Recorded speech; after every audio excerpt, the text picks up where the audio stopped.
elderly, young people going to work, guest workers, and visitors using the public bus. We, Rotary Central, help you, our advertisers, make it happen. Your marketing dollar travels a far way. Positioning your message, your product, your services, your presence in over 83 bus shelters. Every dollar you spend, every advert you place helps to build another bus shelter, providing modest comfort for Cayman travelers. Reserve space now on the only billboard medium in the Cayman Islands. Email rotaryshelters@gmail.com. rotaryshelters@gmail.com. The Bus Shelters, a partner in community convenience. Another inspiration program by Rotary Central Cayman Islands. Radio Cayman's historical vignettes was brought to you by Rotary Central. For more than 110 years, Rotary members have used their passion, energy, and intelligence to take action on sustainable projects. Now you can listen to Radio Cayman everywhere. Everywhere. Can you hear me now? Everywhere. Everywhere. Yes, right from your Android or iPhone. Download the Radio Cayman app now on your Android or iOS phone. The Radio Cayman app is where you can listen to Radio Cayman everywhere you go. Everywhere we go, we go. Everywhere we go, we go. Find it in the Google Store, the Apple Store, or use the link at www.radiocayman.gov.ky. Yes, now you can listen to Radio Cayman everywhere. Talk Today is brought to you by Subway, open 24 hours in Countryside, Anderson Square in Georgetown, and Centennial Towers in West Bay. And by the Ministry of District Administration. Explore your history, explore your land, explore your sister islands. And Cayman Airways. Call them on 949-2311 to book your nonstop flights to Los Angeles and Panama. And Doctors Hospital. Peace of mind is important when life happens. Doctors Hospital, always there for you. Call 949-6066. But I do have some questions. There are more questions than answers. Cayman Islands foremost listeners participation program. Talk Today. What's on your mind, Cayman? If you're ready to talk, we are ready to listen. Discussing current events and local news, community spotlights, hot topics, listener stories, cultural and historical discussions, environmental issues, fun and lighthearted topics, guest interviews. Cayman, basically anything you want to talk about, we are ready to listen. Here's your guest host, Charles Glidden. Coming up next on Talk Today, we hear about the Lions Club Benzorama, and later in the show, we'll learn all about enrolling at UCCI. Talk Today next on Radio Cayman. Stay with me. Talk Today is reminding you to avoid any statements or comments which are abusive, derogatory, malicious, or defamatory. Do not use indecent language or make any statement that is false or misleading. Call 1-800-534-8255, 949-6990, 949-8037, or WhatsApp us on 925-3261. And now, back to Talk Today. Good afternoon, and thanks for tuning in to Talk Today. I'm Charles Glidden. Friday's almost there, folks, so keep your head up. You can make it, right? Well, in our first segment this afternoon, we feature the Lions Club of Grand Cayman. The Lions, of course, are well known for their great work doing charitable community events. And they have two big ones coming up, the annual Benzorama raffle fundraiser and also the prostate and colon cancer event will be happening a little later. And here to tell us more is the newly elected first vice president, Daniel Reid. Good to see you. Good to see you, Mr. Glidden. I'm happy to be here. Thank you for having me. Benzorama, that has been going on for a long time. Benzorama has been going on for a very, very, very long time. The club is actually over 50 years old, and like I said, we've been in the space of Benzorama for some time. We took a break several years ago where we didn't have it for a period of time, but we got back into that space. Benzorama has always been a signature project for the Lions Club of Grand Cayman, and one of our greatest fundraisers that we have, obviously, in the fundraising. Just get a little further from the microphone, Daniel. Oh, sure, sorry. Okay. Yeah. Like I said, it was one of the biggest fundraisers that we have, and obviously we've been doing it for some time. We took a sabbatical from the fundraiser a few years ago, but we're back in that space again due to public demand. Everybody was like, "What's happening with Benzorama? You need to bring it back on in play." So Benzorama, we're going to officially launch the Benzorama fundraising endeavor this Friday at the Mango Tree, starting at 4:00. We're actually going to be doing the official raffle for the Benz, which is the C200 2025, November 8th. So we got about a good solid 2 months in terms of selling tickets. Like I said, we're gonna do the launch for Friday tomorrow at Mango Tree. We're gonna be from 4 usually to about 7, 8 o'clock. So we encourage the public to come out, have a look at the car. You can see the look and feel, get in the car and sit in it, and imagine what it is if you actually win it. So you get that look and feel and get that on your wish list. So we're, like I said, we're really inviting the public to come out to Mango Tree. We will be out in numbers tomorrow in terms of lines. We will have tickets available to be sold. And we want to, have a good time and to get everybody to come out and start buying tickets. In addition to that, we're going to be at all the major supermarkets, hardware stores over the next 2 months in terms of every Saturday, selling tickets from 8 in the morning till 2, 3 o'clock in the afternoon. So you have an opportunity there. Also, if you don't get an opportunity to come out tomorrow for the launch, obviously you can go to the supermarkets or the hardware stores over the next couple of weeks and get tickets. How much are tickets? The tickets are $25 for one ticket, and then you can buy 3 tickets for $65, or you can buy 5 tickets for $100. That's quite reasonable for a Mercedes-Benz. It is. But what's the value of that car? The value of the car, I know, is close to $60,000. The exact value I don't remember off the top of my head, but it's close to $60,000. So it is great value in terms of the tickets, and you get, like I said, a top of the line car for $25. All right. Thinking of it that way, yeah. Now, I know back in the day there was always some kind of event associated with Benzorama. Yeah, what they had back in the day, they used to have a country concert where they would bring in an international country artist, and then they would do the drawing for Benzorama in tandem with that. We haven't done that in some time, but what we will have is, like I said, a formal drawing, which would be at the Mango Tree on the 8th of November. And obviously there'll be some festivities around that. We're not bringing in an artist per se, but obviously we'll have an event around it per se. Yeah, so this is more or less a straightforward charity raffle. It is a straightforward charity raffle. And just to be absolutely clear in terms of how we operate as it relates to all of the money that we make off of Benzorama, that goes directly back into the community. We can't spend that for the club. That has to go right back in terms of our charitable projects and everything else. Yeah. Well, let's talk about that. Where does this go as far as your work in the community? It goes very far. We're definitely involved in so much. One of the big signature things that we do is the pantry, which we have at the Lions Center. We partner with the respective supermarkets who actually stock that pantry for us. So we donate on a weekly basis to people in need from a food security standpoint. And we work closely, like I said, with the social service department in terms of identifying who needs those groceries and who needs food and who has those issues that we can actually help them out. One of the big projects we have is the Lions Breakfast. That's been going on for time immemorial. We try to have that every quarter. And obviously, like I said, anything that we make from a fundraising standpoint always goes back in right back into the community. One of the other signature projects that we have a monthly meetup with the Pines in terms of doing a birthday celebration for them. So we work closely with them, and we go and have fellowship with the residents of the Pines, and we celebrate their birthdays. We sponsor the food, and we sponsor also, like I said, the whole birthday festivity for them. So there's quite a bit that we do. I could have a whole different show and talk about all that line. Oh,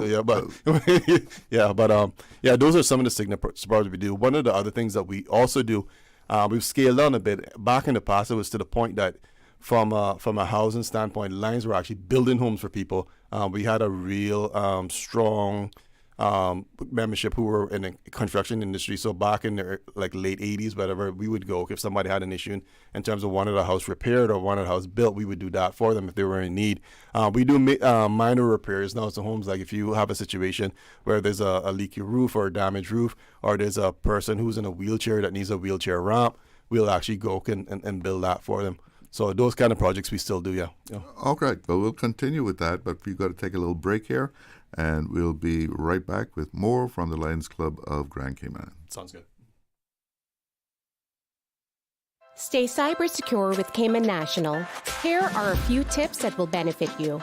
Ensure to log out completely when you finish any online banking activities. Be aware of phishing attempts and only click links from trusted sources that are sent from your device through emails and messages. Remember, Cayman National will never ask you for your credentials. If you suspect a fraud attempt or that your account has been compromised, please immediately contact our customer support team at 949-8300. Did you know that Doctors Hospital provides urgent care services 24 hours a day, 7 days a week? And Doctors Hospital's urgent care physicians have access to the most advanced MRI and CT imaging in the Caribbean, providing reliable diagnostics when you need it most. When you need quality urgent care for an illness or injury, Doctors Hospital is here for you 24/7. Whether it's a migraine, chest or abdominal pain, shortness of breath, broken bones, or another urgent need, Doctors Hospital at the top of Walker's Road. Urgent care right now. Shipping to the Cayman Islands is fast, reliable, and seamless thanks to Cayman Airways Cargo. Need it faster than ocean freight? Cayman Airways Cargo offers multiple cargo flights to Grand Cayman from Miami weekly, so your packages, whether big, small, or in between, will arrive in no time. You can even use a Cayman Airways Cargo US address for your online shopping. Cayman Airways Cargo is also the only carrier providing air freight services for Cayman Brac and Little Cayman. Contact us today and see why Cayman Airways Cargo was voted as Cayman's best cargo and logistics company in the Best of Cayman Awards. For details, visit CaymanAirways.com/cargo. The offices of dermatologist Dr. Wayne Porter will be taking appointments from August 11 to 16 at his Crew Road Clinic. Appointment slots are limited. Whether you're seeking advanced skincare, Botox, filler, cosmetic enhancements, or simply looking to reduce wrinkles, Dr. Porter offers a full-service dermatology and dermatological surgery practice. For more information, email dr.portercayman@gmail.com or call 946-9020 to book your appointment today. That is 946-9020. Get ready! Gamers Bay 9 is back and bigger than ever. On September 27th and 28th, dive into 2 epic days of esports battles, VR, cosplay, and meet your favorite streamers and content creators. All at the John Gray Gymnasium. Don't miss the ultimate gaming experience for fans of all ages. Tickets available now at gamersbayevent.com. Level up your weekend. Only at Gamers Bay 9. Radio Cayman. Biggest variety in the morning. Biggest variety. RC Fusion. Following the 10 a.m. news headline. Sponsored in part by TCE Paint Shop, located in Georgetown at 27 Godfrey Nixon Way. RC Fusion. RC Fusion. Brought to you by My Kinda Cleaners. They offer the best rates on island for cleaning services. Call or WhatsApp My Kinda Cleaners at 326-3379. RC Fusion. Fresh, local, and full of flavor. Farm, the Farmers and Artisans Market. Proud sponsors of RC Fusion. RC Fusion.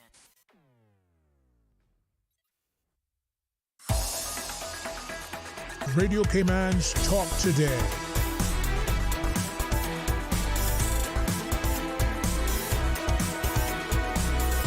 What is on your mind, Cayman? Welcome back. And in the studio with me right now is the Lions Club of Grand Cayman first Vice President, Daniel Reid. And we have a WhatsApp message here inquiring about something that you mentioned before we went to the break. It says, I know a family that would benefit from the food pantry program. How do they go about getting the help? What you can actually do, like I said, you can actually email me at first, which is first.vp@lionsgcm.ky and put in your request. And obviously we would follow up and do the proper checks and what have you. And if the family or the person actually qualifies, we would put arrangements in place to actually get them food, yeah. Okay. Just give that email again. It's first, first.vp@lionsgcm.ky. All right, and you'll take it from there. And we'll take it from there. So what are some of the other programs that the Lions provide to the community that this money will assist when you raise it in Benzorama? Some of the other big programs that we do is obviously we have a strong youth program, which is the Leo Club. We actually have 3 Leo clubs under the Lions Club of Grand Cayman. We have the Omega Club, which is the 18 to 30 club, and then we have 2 Alpha clubs, who are the younger set. So we're very instrumental in terms of fostering a young program, and we've seen over the years, like for example, myself, I'm a result of that program. I was in the Leo Club as a young person, and obviously went through the whole ranks. What led you to get in there? And to the Leo Club? Yeah. I was invited by a mutual friend, and I think it was probably one of the best decisions that I made. I can say with certainty, the being in the Lions movement and in the Leo Club and Lions period has changed my life dramatically. There's been so much opportunity for travel, but not only for travel, but for leadership development and development overall. And I think it's been definitely instrumental in terms of the success that I've had in my personal and my professional life, being involved with this movement. There's so many leadership and development conferences and certifications that I've actually gone through, which is fully paid for by Lions International, also the Lions Club. And I don't think I would have gotten that exposure and that formality in terms of leadership anywhere else hadn't I been involved in the program. And when I take a look around in terms of, some of the movers and the shakers in the private sector and also in government, they're all former Leos Alliance that have gone through the same program as me. So you see that it is actually successful in terms of developing young people and to successful adults, like I said, not only from a personal standpoint, but also a professional standpoint. Yeah. So do most of the Leos graduate into the Lions Club? If I were to take a stab, I would probably say out of 100%, you probably get about 40 to 50% who actually go on to be Lions. Obviously, after people age out, they go off to university, they come back. Some get married and start a family, so they just don't have the time. And then some come back later, some don't ever come back. But like I said, from a youth standpoint, that kind of development that they get through the Leo program is instrumental in terms of the success in their lives. Yeah. Anything new that has been laid out as far as goals in this new administration? Well, I think we just kind of continue doing what we know works, obviously, and moving things forward. It definitely is a big emphasis on youth and development. One of the things that has fallen off over the years was the Miss Teen pageant. We've actually put that back together, and we're going to have the first Miss Teen now next year, August. And that particular pageant has been on hold now for the last 3 years. So we're excited about that and getting that back in place. It was a point that the Miss Teen pageant was the foremost pageant on Island, even bigger than Miss Cayman. And obviously from the numbers that we got and the support that we got for that particular event. And like I said, we brought that back on, and we've started a campaign now to actually recruit young ladies to be involved in that. And then we would have the official pageant for next year. So like I said, there's definitely a strong emphasis around youth and development through the Leo Club, and also all of the stuff that we do from a youth program standpoint. Okay. Now, something that you have coming up, I think, was it in September for the prostate and colon cancer event? Yeah, one of the big projects that we have is called PACE, which is the prostate and colon cancer event. We have a walk-run cycle, that's going to take place on November 28th at Smith Cove. That's a yearly event that we have. And obviously, because although the club is now integrated, when it traditionally started, it was a man's-only club. And when we kind of started Lions Club of Tropical Gardens, which is the female club, they were concentrated more on breast cancer. So we felt that, we should concentrate more on men's needs from a prostate and colon cancer standpoint. So that's the emphasis that we have. But like I said, we've been doing this now for years, that particular event. But that's not the only thing that we do as it relates to colon cancer and prostate cancer awareness. We actually do district talk road shows that we do throughout the year. We do them every month, and we go from district to district. We partner with the respective health. We with HSA. We've done with Doctors Hospital, where we bring out doctors to talk about colon cancer and prevention and what can be done. Obviously, when you take a look at colon cancer and also prostate, if you're responsible and you actually check in an early stage, at the end of the day, they're not preventable, but if they're caught early, obviously the course can be reversed and it's not a death sentence. But it's so important in terms of educating people, to actually check for these things.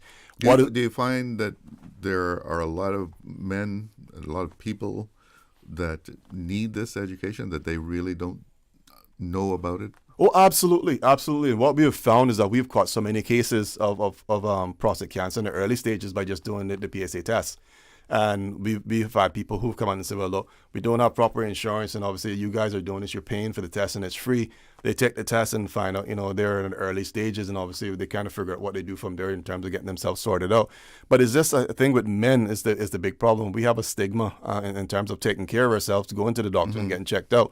Women do far better than us in terms of doing their yearly checks, and if they feel a bit away, they're going to go to the doctor. I don't know if it's a cultural thing or it's a macho thing with West Indian men, but it's definitely a problem in terms of getting our annual checks. As it relates to prostate and also colon, there are higher incidents from the West Indian population, so it's even more important that we check on a regular basis. And like I said, it's made a world of a difference in having these district campaigns and doing the free testing, and we've found so many cases where people are actually positive from a cancer standpoint. I know West Indian men also, some of them, if not a lot of them, have a problem with the exam itself. Yeah. Yeah. I don't know, there's some kind of homophobia kind of thing going on. Yeah. And that is like a barrier to them. Yeah, it is. And like I said, that's what I kind of alluded, is that it has to do with is a cultural element to it too that causes a problem. But what I can say with certainty, in regards to the finger test, that's not absolutely necessary anymore. There's actually other tests that can be done if there's that concern around that from a homophobia standpoint in terms of getting tested. Yeah. Okay, so you let people know all about this. Yeah. So like I said, we do the blood tests and everything at these events. It's absolutely free. We see it when we first started out years ago. You probably had you could count people on your hand in terms of showing up, but the numbers have never increased because obviously people know what we're doing. It's free tests. They have a comfort in terms of coming to our events and actually getting tested. And like I said, we've saved quite a bit of lives. There have been instances where we've found people who are actually cancer positive that they've been too far along because they never got tested, and we've lost. But that's been the minority. The majority that we've found is usually at the early stages, and obviously there's some action that can be taken to save those lives. Yeah, and I think that's very, very important. You mentioned that some people, they say that their insurance will not cover this. So that's why they don't go and have... No, not only insurance not covering it, some people don't have insurance, period. And they come out and actually get the testing that we provide, because at the end of the day, we pay for the testing as Lions, so it's free to them. So they're without insurance, and I think it would be very surprising the amount of people in Cayman that don't have insurance. Yeah. They're raising their hand and said, well, I don't have any insurance. If I have to do so, I would have to pay out of pocket. Obviously, I can't afford to pay out of pocket.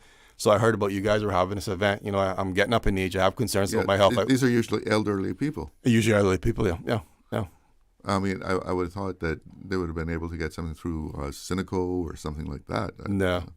Obviously, once we hear of this, we try to channel them through the proper channels. But there have been numerous people who have come to our events and said, well, look, we just don't have insurance. Either we can't afford it or whatever the circumstance is. And we have concerns. Could we do the test? And obviously, because it's fully sponsored by Lions, but obviously they take the test.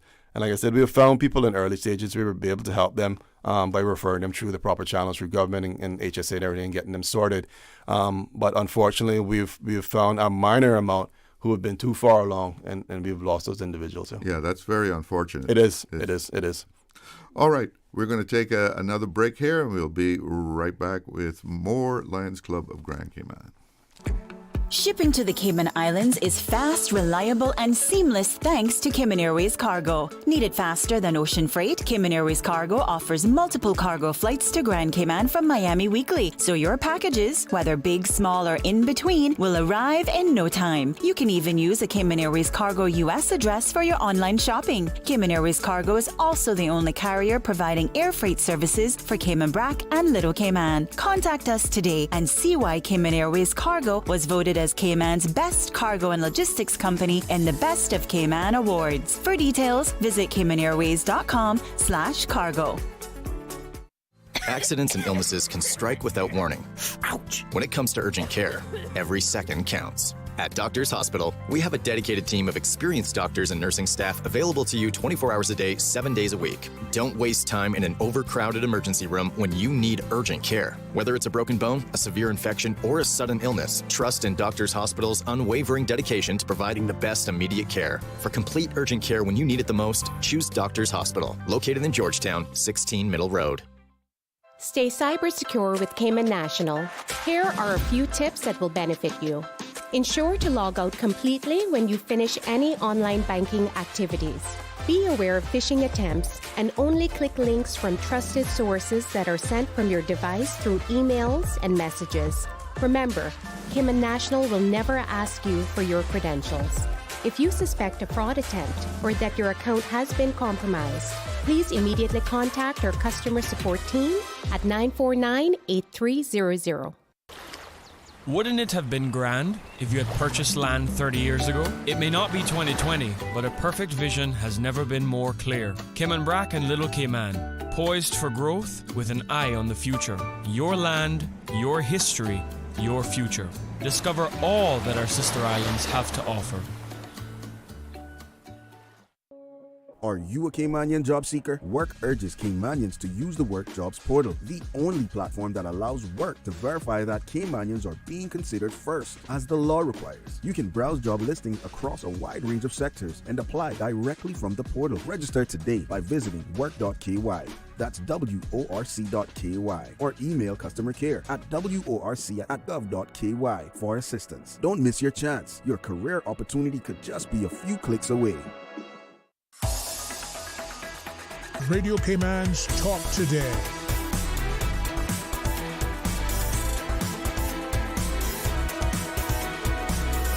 What is on your mind, Cayman?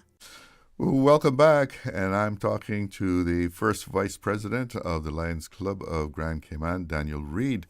And before the break, we had gotten into the prostate and colon cancer event. So that's taking place next month, right? Next month. That's going to be the 28th of September at Smith Cove, yeah.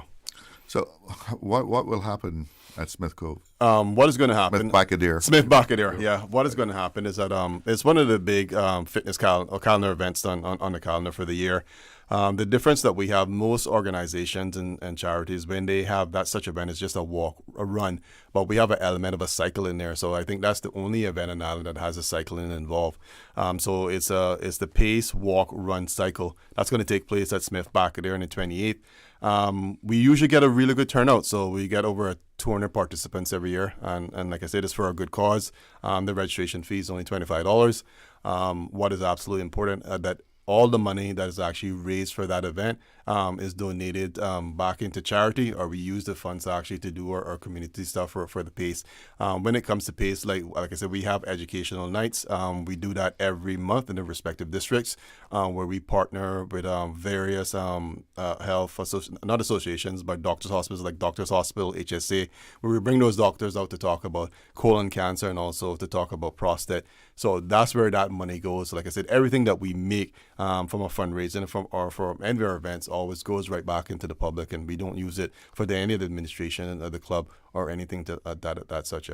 So the funds that are raised in that is strictly from the participants that coming to register? Yes, it's strictly from the participants who actually come to register. Yeah. So you really need people to come out and we definitely need the populace to really come out and support it. Like I said, we've always been greatly supported. Obviously, it's a really good event and it's for a good cause. And I just want to really encourage the community, as you've done in the past and over many years that we've been having an event, to come out and support it, come out and walk. And it's a good opportunity to come out and get some exercise, see friends and family they probably haven't seen in a while, and have some good like I said, some socialization for the walk. Yeah. Getting back to Benzorama, that car is that sponsored, or you have to buy that car? No, that car is actually bought by the Lions Club of Grand Cayman. So obviously, it's definitely incumbent on us to ensure that we sell enough tickets that we cover that, and that in the cost of the car, and also to make the money on the other end of it. And we have always done extremely well in terms of, we've never had a situation where we just broke even and covered the car. We've always made a surplus in terms of funds where we can actually take that and use that for our community projects. Yeah, because I'm thinking that's quite a risk that the club takes. I mean, it is. It is a very expensive car, and you stand the cost of it. Then you got to raise the funds, and then you got to raise the funds to pay for it. Indeed, yeah. So the launch is going to be at Mango Tree. The launch is going to be at Mango Tree starting at 4 p.m. tomorrow afternoon. We're going to have numerous lines out there with ticket books. And like I said, we're going to be out there from 4, probably to about 8 o'clock. The car will actually be made available out there, so everybody can come have a look at it. Like I said, you can have a sit in it and see how it feels, and just kind of envision in your mind that if you win, that you could be driving that on November 28 when we do the raffle. Yeah, so it's quite a nice car. It's a beautiful color. Obviously, Mercedes is top of the line, so. I don't know, but anybody can actually get a Mercedes for $25, so you can't lose with this one. Yeah. Is there any kind of rules about? I know people in the past sometimes they win something like that and then they sell it for probably. Is there any rules that there's no rules? Yeah, there's no rules around it. At the end of the day, the only rules that we have is that immediate family members of Lions and Lions Club members obviously are not eligible to be in the raffle to win the car. Obviously, from our optics, and we want to make sure that doesn't happen. But at the end of the day, if you win the car, once you have it, you can absolutely do with it whatever you want. So if you win and decide you want to sell it, it's up to you. If you win it, you want to gift it to your wife or your child, you can absolutely do that also. Yeah, it's your car to do as you feel well please. Yeah. I know you covered some of the charitable works that you do that this money would go towards. Are there the things actually earmarked where the money will go to? I mean, is it predetermined what items will be funded from this? No, it actually goes back into the general service club account. And obviously, based on what we have or what comes in from a request from the public standpoint, to actually we'll take a decision on where that money. But there's nothing really earmarked for that money as per se. But we use, like I say, that money for our service projects as they come up. We get a lot of requests, like I said, in terms of elderly individuals with damaged roofs or issue where the bathroom might be damaged or they need a ramp. So those things, from a restoration standpoint, a lot of money goes to that. We've done so many ramps for people, who due to age or some kind of ailment that they can't walk anymore, they have wheelchairs, and we go in and do the assessment and build ramps for them. And obviously, that's a game changer for them in terms of their life and mobility and everything else. Yeah. So people can actually come to you and make special requests? Oh, God, yeah. We get it all the time. We constantly get requests for help. We get requests for help through, obviously, the social channels and government, and we also get help requests from people right off the street and said, look, my mother is in a wheelchair now because she lost a leg due to diabetes. Can you come and help me in terms of doing a ramp? And we take a look. We do the assessment. We do all of the background checks and everything just to make sure everything is good. And then, those are projects that we take on. So we get it through unofficial channels and official channels and doing that type of work. And this is something that we're constantly doing. Yeah. When did the club open up to include females? I'm trying to remember off the top of my head. I think it was in the early 90s, to be honest with you. I can't remember the year off the top of my head, but I think it was in the early 90s. The club made that decision. International had made a decision that they were going to integrate all the clubs, but they gave the autonomy to the respective clubs worldwide as to when they wanted to do it, or even if they wanted to do it. And obviously, Lions Club of Grand Cayman made a decision about if that's the way the international is going, that's the way the world is going, we're actually going to do the same thing. So how did that change things? I think it changed it for the better, because at the end of the day, men and women think a bit different, and I think to get both of them at the table, not only from a membership standpoint, but from a board exec standpoint, it changes the dynamic, and I think in a positive way, because you have different mindsets, different ways of thinking in terms of how to move the club forward and the dynamics of the club and everything. So I think it's actually worked well. So do people join the Lions directly without going through the Leos? Yeah. For example, you don't have to be a Leo in terms of being part of the Leo program. You could approach a Lion and say, well, I have interest in being a Lion. And obviously, there's an application and vetting process that you have to go through. The whole process usually takes about 6 months to a year to have you finalized and inducted into the club. But you don't have to be a Leo. Obviously, we're all about developing the youth, and like I said, it's definitely beneficial when people like myself go through the youth program. We're properly trained that when they get into the Lions program, obviously they're well versed to hit the ground running, and usually they go right into the board and start being fast tracked into presidency because they have so much experience and background in the Leos and Lions movement. But it doesn't hold anybody back from being a Lion. You don't have to be part of the youth program to qualify to become a Lion. But what would you say to young people about joining Leos and what it will do for them? Well, I think at the end of the day, Muhammad Ali said something. He said, service to your fellow man is the rent that you pay on this earth. So at the end of the day, I think we all have a responsibility, regardless of where we are in life, to actually give back to the more unfortunate. And I think also from a leadership standpoint, there's so much that the Lions Club and Leo Club lends in terms of your development. And I don't, like I said, the kind of leadership development that I got through the Leo program and mentorship that I got through the Lions program, I don't think I could have paid for that, and I couldn't have gotten that anywhere else. And I think it's actually set my whole career, not only from a personal, but like I said, from a personal and professional standpoint, on a whole different trajectory. Yeah. And it makes a world of a difference. Yeah. How soon can a young person join in? The whole process of getting into a Leo Club is a lot quicker than what it is for Lions. So like I said, if you're interested, you can reach out to me at first.vp@lionsclubgcm.ky and express your interest in getting involved in the Leo program. The Leo advisor would actually reach out to you based on what age you are, because we have 3 different Leo programs. So based on what age you are, whether you're in school, whether you're in college, or whether you're a working professional, we'll be able to make a determination on what club best fits you. Elaborate on that a little bit for me. You say you have three different Leo programs? Yeah, we have 3 different Leo clubs. For example, we have an Alpha Club, which is in John Gray High School. So that's primarily now for the John Gray students. And that's for younger students in terms of age 13. I think it's ages 12 to 17. Then you have the Alpha. We have 2 Alpha programs, and that's ages 18 to 30. So that Alpha program now is for people who are in UCCI, in university here, or actually working full time.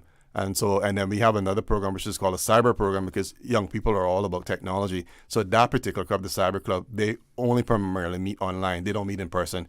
Whereas the regular Omega Club now actually meets in person. So we explore some different possibilities in terms of, how to engage young people, what works best for them, and then, have that conversation and what club actually works best for them and fitting them in. Yeah. With all that is going on today, in 2025, is it any harder to recruit young people than it was, 40 years ago, 20 years ago? Oh, absolutely. Absolutely, because the whole mindset, is a generational divide. And I think, some of the challenges that we've had, and no different from any other service club, is that I tell people that the only thing that is constant in life is change. And if you don't change and evolve, even as an organization, you can't continue to attract these young people.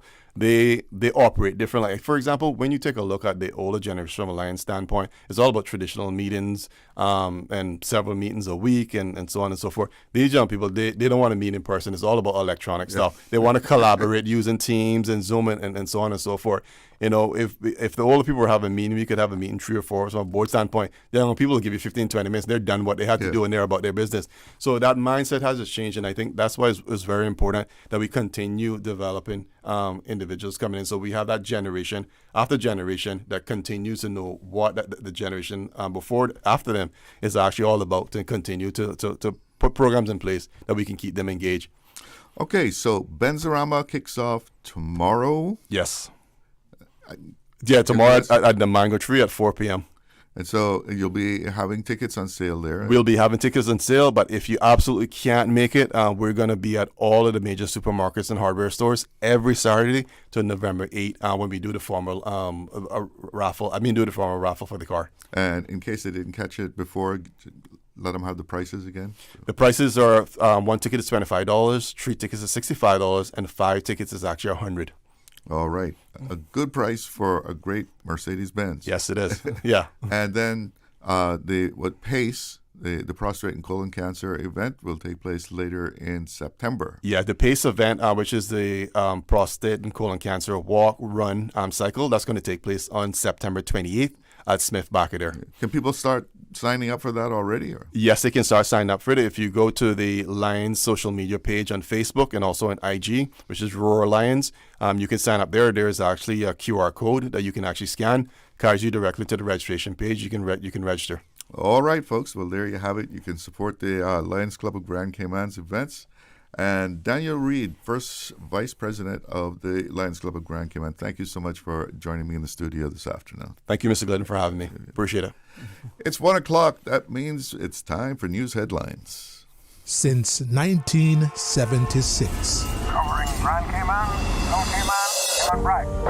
One small step for man, Radio Cayman in the Cayman Islands. From Radio Cayman's newsroom, this is Headlines. Local, regional, international news.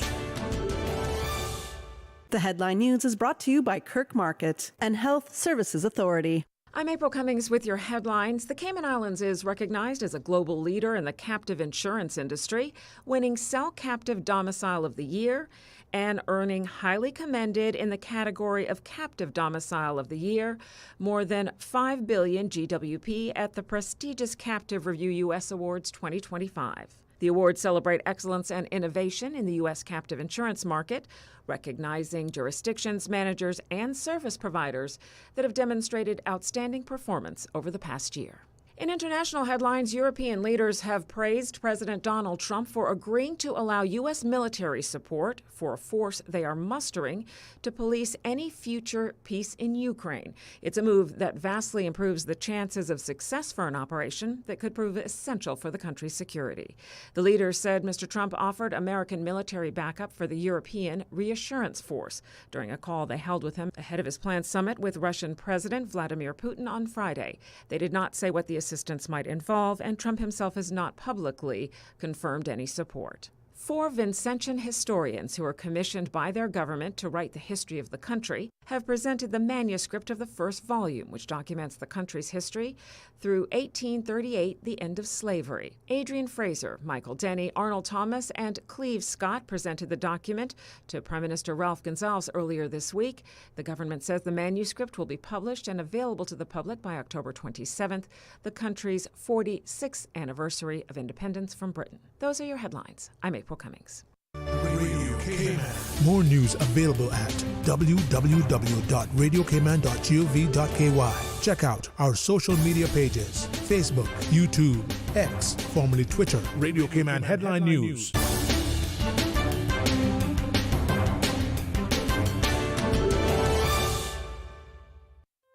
Looking for fresh, healthy food that's full of flavor?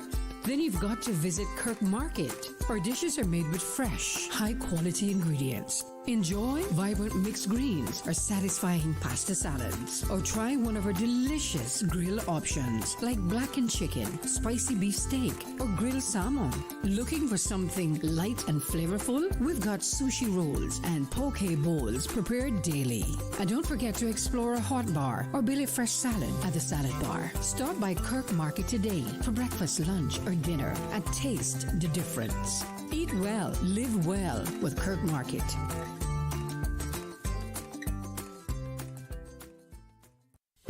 Do you have a healthcare question but not sure who to ask? Contact HSA's Patient Call Center to speak to one of our experienced clinical team members. We are here to answer your questions and help guide you through your healthcare journey. Need to make an appointment? Our team can help. Contact HSA at 949-8600 or email info@hsa.ky.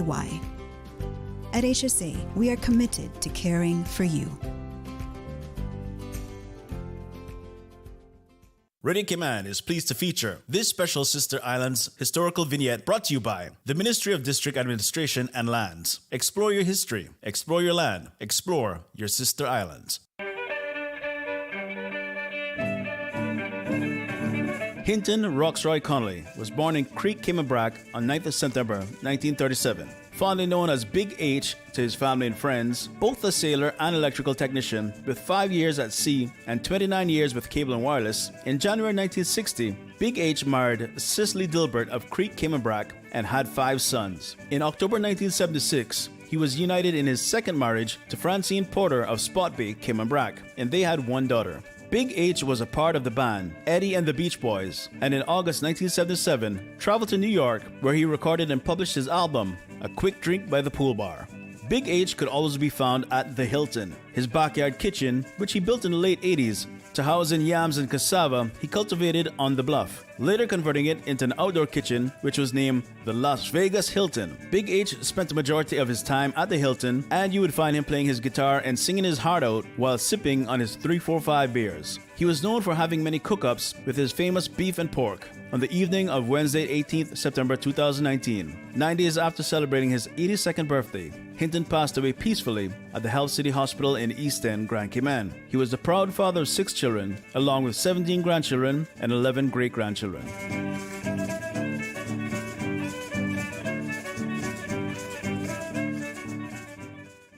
Radio Cayman is pleased to feature this special Sister Islands historical vignette brought to you by the Ministry of District Administration and Lands. Explore your history, explore your land, explore your Sister Islands. Explore your history, explore your land, explore your Sister Islands, the ultimate staycation experience. Your culture, your freedom, the land that time forgot isn't gone. It's your Sister Islands. Discover all that our Sister Islands have to offer. Radio Cayman's Talk Today.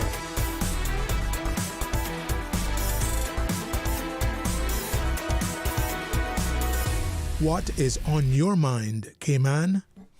Welcome back, and let's do a little quick weather check here at Owen Roberts International. It's 89 degrees and feels like 104 degrees out there.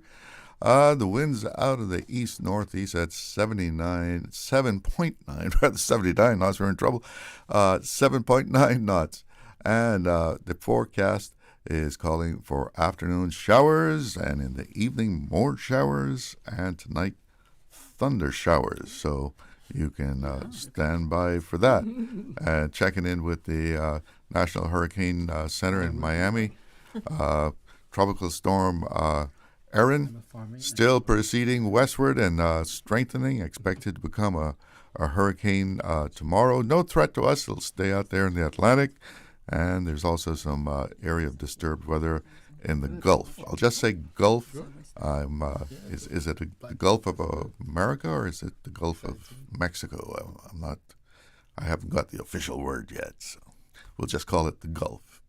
All right, so if you're planning on attending UCCI in the upcoming term, this next segment will be of interest to you. In the studio with me now are Dr. Patricia Robinson, she is the registrar, and Dr. Livingston Smith, the acting president and CEO of UCCI. And they're here to tell us about what you have to do to prepare yourself to register and get enrolled at the University College of the Cayman Islands. Folks, nice to see you again. Welcome back. Likewise. Hello. Delighted to be here.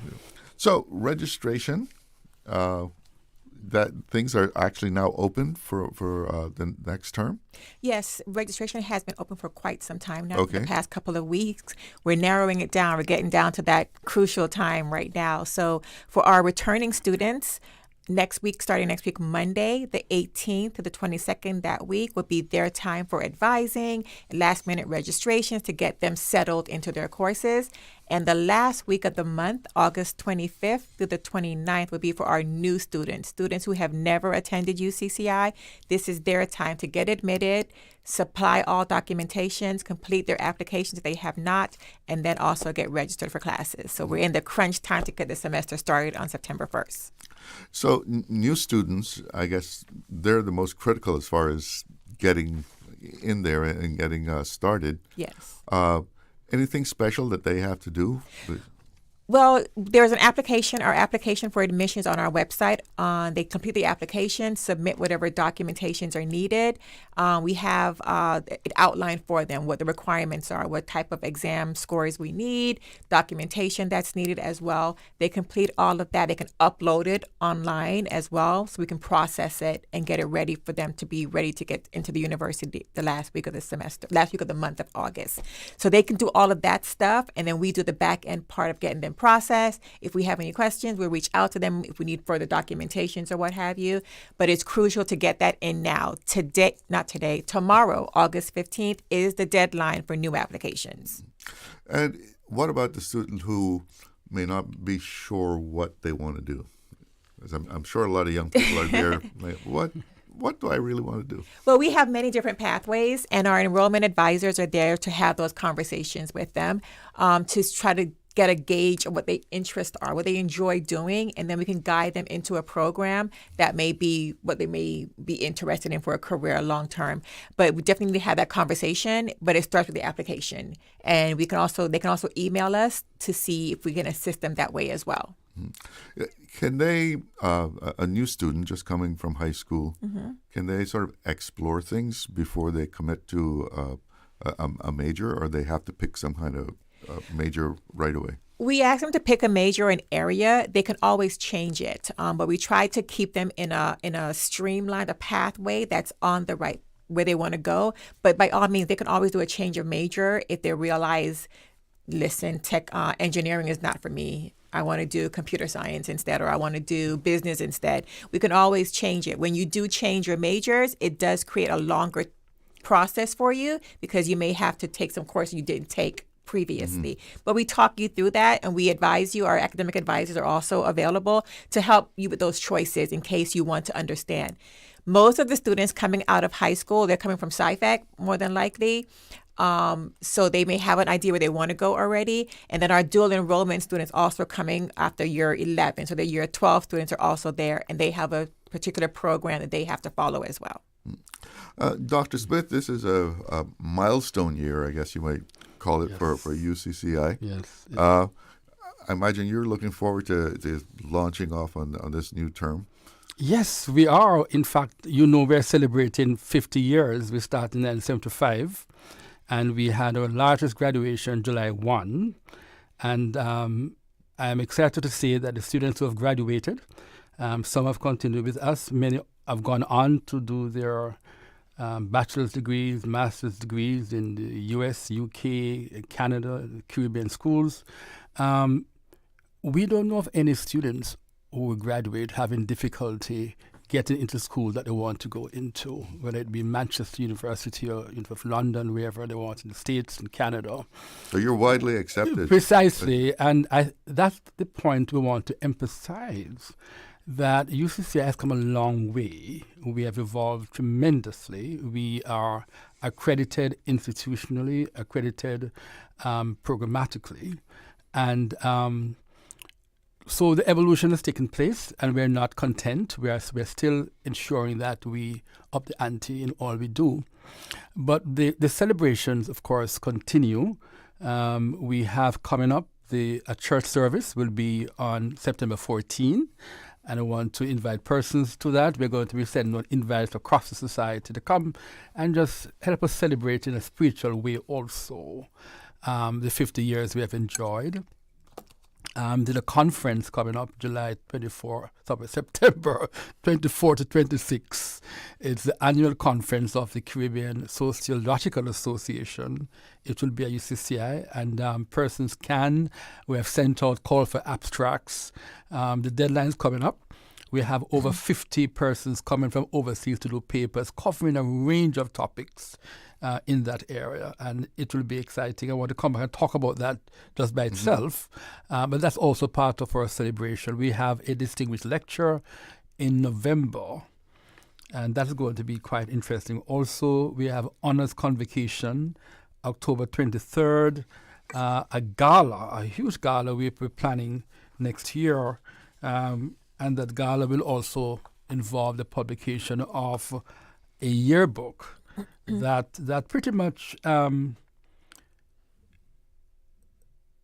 testify to the history of UCCI, its accomplishment, and we are going to be involved in the selection of the 50 of our most impactful students. Going to be very difficult to do that. I imagine. But, that's as part of the 50. And we also want to launch our foundation. As I'm on it, Mr. Glidden, I want to emphasize persons listening, companies listening, there are vast opportunities for sponsorship. All right, we have sent out our deck. Companies can decide to sponsor one of these events, or they can decide to sponsor some infrastructural development at the university. It could be a classroom you want to furnish or to do over. It could be you want to upgrade the science lab or computer lab and put your name there. So there are many opportunities that we are just making it clear that we're up for sponsorship also. In your growth, are you seeing more and more like seminars, conferences being hosted at the campus? Definitely. Oh, definitely. We just last semester, for example, we had 2 conferences. We had the ACTA conference where Caribbean tertiary leaders came at a conference here. We was a conference to do with women, Caribbean women in literature. And in September, we're going to have a 3-day conference covering issues in sociology to do with like sports sociology, digital sociology, family issues, and a range of things. And I mentioned I want to come back and talk about that just by itself. All right. But if you're listening to me and you want to be a part of that conference, you want to do a paper, the call for papers is out there. Just go to Caribbean Sociological Association, the website. The call for abstracts is there. Dr. Pat herself will be doing a paper at the conference, as some other UCCI faculty members and some persons from the Cayman Islands, along with persons coming from abroad. So yes, we have those things. We have our lectures that we have and things like that. These, Mr. Glidden, deepen the intellectual feel and dimension of the campus, and it also allows our students to come in contact with a wide range of persons and thought, really, that is part of the process. Now, is the numbers keep growing every year?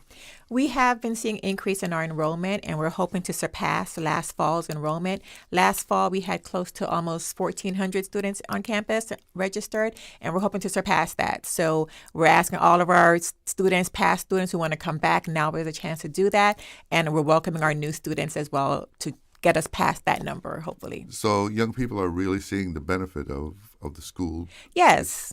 Yes, UCCI, we're our local institution here in the Cayman Islands, and you can literally study here locally and go far globally. That's our tag, study local, and go far, right? So we want students to understand that, start at UCCI if you need to. Cost savings are there as well. So you can study here at UCCI and then transfer out if you need to. As Dr. Smith mentioned, our students are transferring after their associates to do further their bachelor's or master's. But you can also do your bachelor's in business here. We have business majors in bachelor's and the master's program here at UCCI as well. It's something that has come up here on Talk Today a number of times over the last few weeks is about the need for a trade school in Cayman. And I started looking around, and I was pleasantly surprised that UCCI is very broad-based, and you don't have to be an academic person to attend UCCI. You, in fact, have a trade school, don't you? We do. We're very broad, and some of our students come in at that level, and once they've achieved their trade, now they want to go into business. They want to start their own business, become entrepreneurs, and they continue their education to become, in their associate of business studies or what have you. So there's many different pathways that students can do that, and I'm sure Dr. Liv can speak some more about our TVET or PTEC program that we have for our students at the UCCI campus. Yeah, it's quite a wide choice of things you can get. Yes, definitely. And we have a dean who's in charge of TVET, Dean Pockering.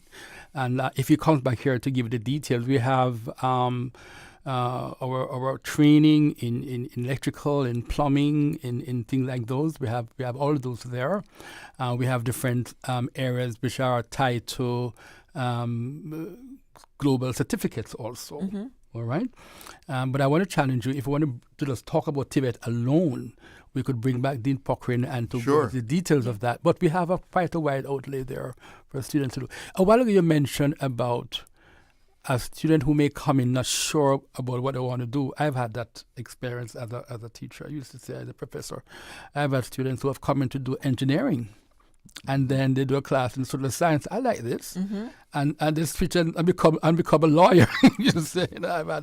I've had that happen. So there's that capacity to find yourself, and to be properly advised as to other possibilities that align more with what you want to do and your own abilities. Exactly.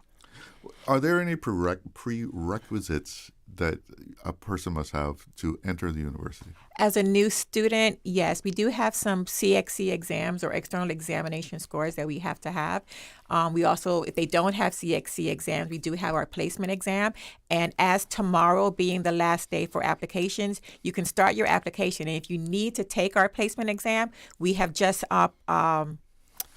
we've just put on another one just to get any last people who may have missed the previous placement exam. So next Wednesday, starting at 9 a.m., I believe it is, the university will be offering another placement exam. So you can find that on our website for people to register. You do have to register for the placement exam. So that's on our website under admissions. You can do that. But yes, all of our, you have to have, certain requirements for immigration purposes. We have to have those papers, those certain documentation we have to have. And each student is different. So we will talk to them when the application comes in to see exactly what it is that they need to provide to us for their complete package to be serviced. So you need to know students' immigration status? We need to know certain things about if they're on a student visa or not, they're a Caymanian or they're not Caymanian. Those type of things affect their charges at the school. So those things come into play in that way. If you find that someone's not quite ready to enter, are there remedial or other pathways that they can take to have that second chance? We really do pre-college, but we have it's sort of like pre-college. They have foundational courses they have to take before they get into their associate's degree. So we do have that available to them in the English, the math, some sciences. We do have that available to them that they take those remedial introductory courses to build their foundation, to get them stronger in the subject, to get ready to enter the college level courses. So those are available as well. What would you say in both your times at the college, what are the more significant developments and changes that you've seen over the years? Well, I could begin with that, having been there for 25 years. Numbers have gone up tremendously. I think the infrastructure has also expanded. In particular, we're offering far more diverse offerings. We have, when I just came in 2000, we didn't have the wide array of areas we have now. TVET has expanded, social sciences, the natural sciences have expanded, the business areas have expanded. So it's significant expansion. I think also we've had far more alignment with other universities. We have a great number of universities we have signed MOUs with. Take, for example, even today, we have a visiting professor. I'm trying to get her to come on tomorrow if that's possible. Dr. Marsh, she's coming from the John Brown College in Canada because we have an MOU with John Brown. And so she has come down to talk about matters in education. She gave a lecture today to the faculty and staff about the most up-to-date information about how adults learn. She's into that area. So we have all of these opportunities. I think we've expanded also in scholarships. Believe me, Mr. Glidden, we have quite a bit of monies available for scholarships. Caymanians have no excuse.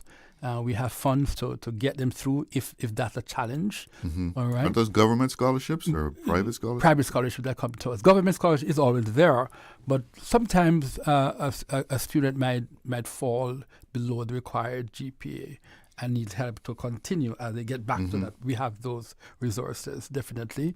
You mentioned about how we have evolved in terms of accreditation also, definitely. Or programs, programmatically, nursing, teacher education, business, all of those are accredited by the in the areas, and also institutionally, we're accredited institutionally by ASIC in the UK. So all of those have changed a lot. I've seen changes in the quality of our professors. I think we maybe have the largest contingent of PhDs in Ireland, as you should expect, really, in the university. I think the student population has also changed up. We have a more diverse population also. So in all those areas, I think we're taking on more and more things. We're going to be launching, come next week, our UCCI research team. All right, we're getting together the best of UCCI scholars who can do research, hardcore research. We're being joined by an economist from Yale and a professor from UWI. We're going to be launching a team of persons who can take on relevant research that can provide, hopefully, some data for policies and things like that. So that speaks to growth, that speaks to ambition as we take on different aspects of society. So that's going to be research about what's something relevant to Cayman, definitely. Cayman-oriented research, definitely. We're going to be launching that soon to the public, yes. No, I know that you have quite a popular night class program. Yes. What about those students? These same registration requirements are there for them, or they have to do something different? The same requirements and registration dates apply, but before I get into that, I just want to make a correction.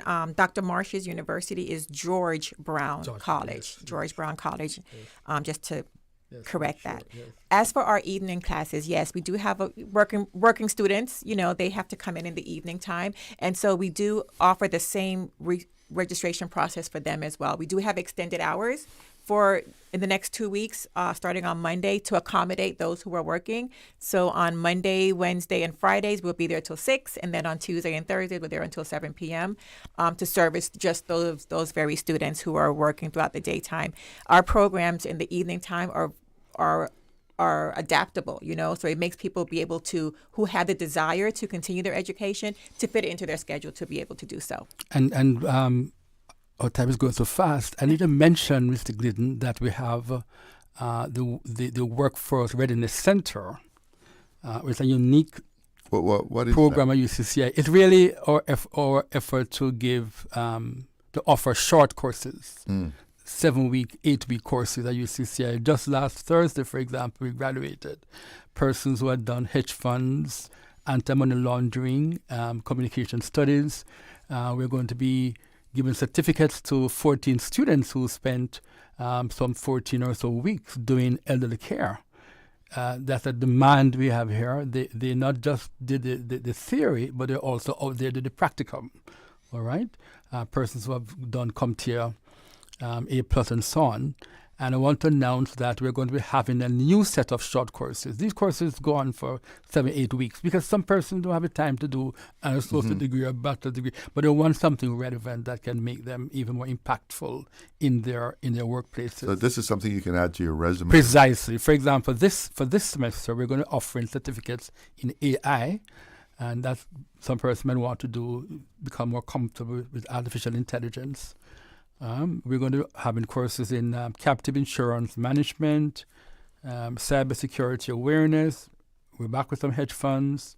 Our research tells us that some persons just want some basics in terms of technology, so that a course for those persons is going to be called Workplace Technology Essentials. All right, we're going to have CompTIA, A+. We are introducing this course to the public because it's called Cayman History, Culture, and Government. Oh. Because we believe that there are many persons who are here but don't have a handle as to Cayman history, and certainly not its government and processes. Well, some Caymanians probably been precisely. So we want to get that out there. A 7-8 week course just in that. We talk about 35-40 hours really, right? In that area. We want persons to come and do that course, become more fluent about the Cayman Islands, all right? We have also anti-money laundering. We have a course called Dependency Governance in the Contemporary Caribbean to be taught by a Caribbean intellectual. Next January, we're going to have a course in sports management that is going to be done in association with Brock University, another university we have close ties with, and also another cohort of the elderly care program. So the idea is that we want to give as much possibilities to persons who might want to do short courses also. Interestingly, when we had our graduation last Thursday, and I said to the graduates, what else do you want us to offer? And they sent me a long list of courses that they say, offer these, please. And we're looking at those too. Okay, so give us the deadlines again. So application deadline is tomorrow, August 15th. New student registration for students who are current UCCI students is next week, August 18th to the 22nd. Advisors will be there available to you. So please, if you are a returning student, utilize that week. For new students who have never attended UCCI, August 25th to the 29th, that's your week. We're going to focus on you and get you acclimated to the university, get you processed and ready to start classes. Classes begin on September 1st. And if I would say that we have a very dynamic, very efficient registrar on our team, and they are trying to make it seamless. Yes. All right? We want to make sure the experience of registration is one that is quick and efficient and that you love coming to do so. Yes. All right. Sounds like you are all set to start the term. We just need these students to get in there and get registered. Let's go. Let's beat those numbers. Thank you all for joining me. Thank you. And I hope you have a great term coming up. Thank you so much. And a more successful celebration of the 50th anniversary. Thank you. We'll be right back with more Talk Today. Did you know ordering your favorite sandwich from Subway just got easier? Yeah, picture this. No more waiting in line. No more fussing with cash. Just a delicious taste of Subway at your fingertips. With our new app, ordering your go-to sub is as easy as a few taps on your phone. Plus, receive exclusive deals and earn loyalty points with every purchase made on the app. Download the new Subway app today and get ready to ditch the lines and drive straight into your flavor. Visit the App Store or Google Play Store on your mobile phone and search for Subway Cayman Islands. Subway. Eat fresh. Did you know that Doctors Hospital provides urgent care services 24 hours a day, 7 days a week? And Doctors Hospital's urgent care physicians have access to the most advanced MRI and CT imaging in the Caribbean, providing reliable diagnostics when you need it most. When you need quality urgent care for an illness or injury, Doctors Hospital is here for you 24/7. Whether it's a migraine, chest or abdominal pain, shortness of breath, broken bones, or another urgent need, Doctors Hospital at the top of Walker's Road. Urgent care right now. Shipping to the Cayman Islands is fast, reliable, and seamless thanks to Cayman Airways Cargo. Need it faster than ocean freight? Cayman Airways Cargo offers multiple cargo flights to Grand Cayman from Miami weekly, so your packages, whether big, small, or in between, will arrive in no time. You can even use a Cayman Airways Cargo US address for your online shopping. Cayman Airways Cargo is also the only carrier providing air freight services for Cayman Brac and Little Cayman. Contact us today and see why Cayman Airways Cargo was voted as Cayman's best cargo and logistics company in the Best of Cayman Awards. For details, visit CaymanAirways.com/cargo. Stay cyber secure with Cayman National.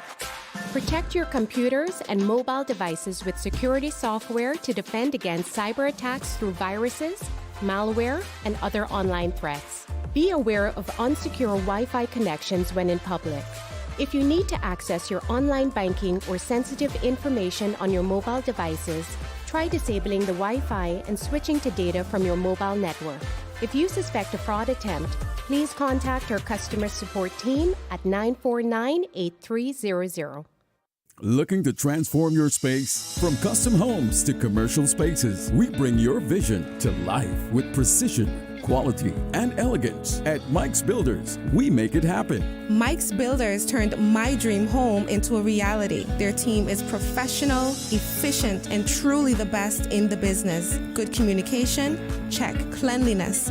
Check. Professionalism? On point. You have to try Mike's Builders for yourself. Call us today at 923-0706. That's 923-0706. Mike's Builders. Let's build a beautiful world together. Storms bring wind, rain, and unexpected costs to buy supplies, secure your home, or make minor repairs. Incidental expenses not covered by insurance. Until now, with Cineco's parametric coverage, you get automatic payouts within 2 to 3 weeks of a Category 3 or stronger hurricane, whether or not you have damage. Available only through Cineco's Homeowners Insurance. Visit Cineco.ky to get a quote today. Cineco, keeping Cayman covered.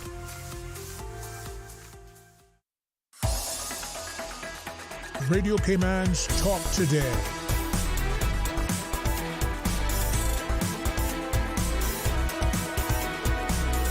What is on your mind, Cayman?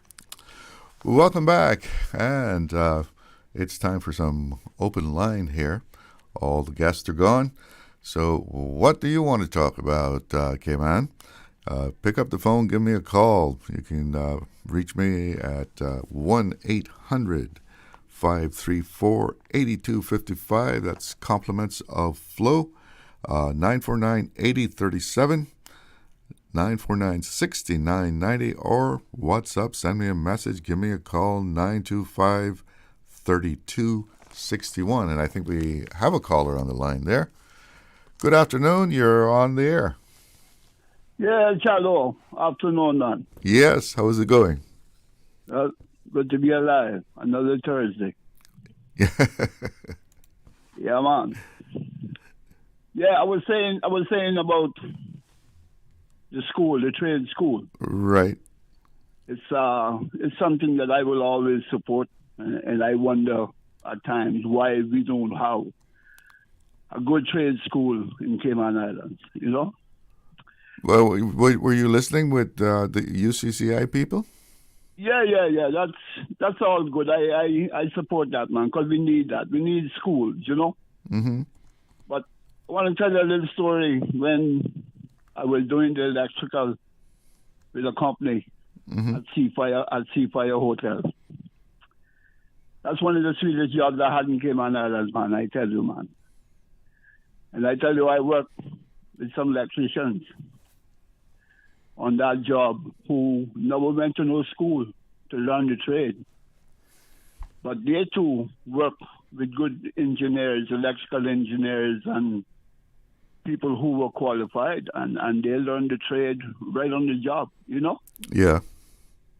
Yeah, man. So I tell you, in the night when I drive across Seafire and I see them lights outside, then to know that I participated in that, it make me feel good, you know, proud. Yeah. Yeah, but, you know, when you can do that panel box, get to that panel box and you can do that, you're really saying something, you know? And right with that company at that time, I worked with a man came from Cuba. Mm-hmm. A son and his father and his father's friend. They were top class electricians in Cayman too before they died, you know? So the son now still do that kind of work. That's what he do, panel box. From the time you can get to, like I say, you're saying something. You know what I mean? But the schools, yes, it's always good to have the schools. But do you think you say we need a trade school? You think we need a trade school other than what is happening at UCCI? That another school that is separate from that? Well, I don't really think so. If UCCI can do the job, you know, it's okay. It's left to the students to take it further. You understand? Yeah. It's going to involve going out in the hot sun, and you know, you just can't take a good job and just give it to somebody that you don't know nothing about to do that job, and you don't be there on the job.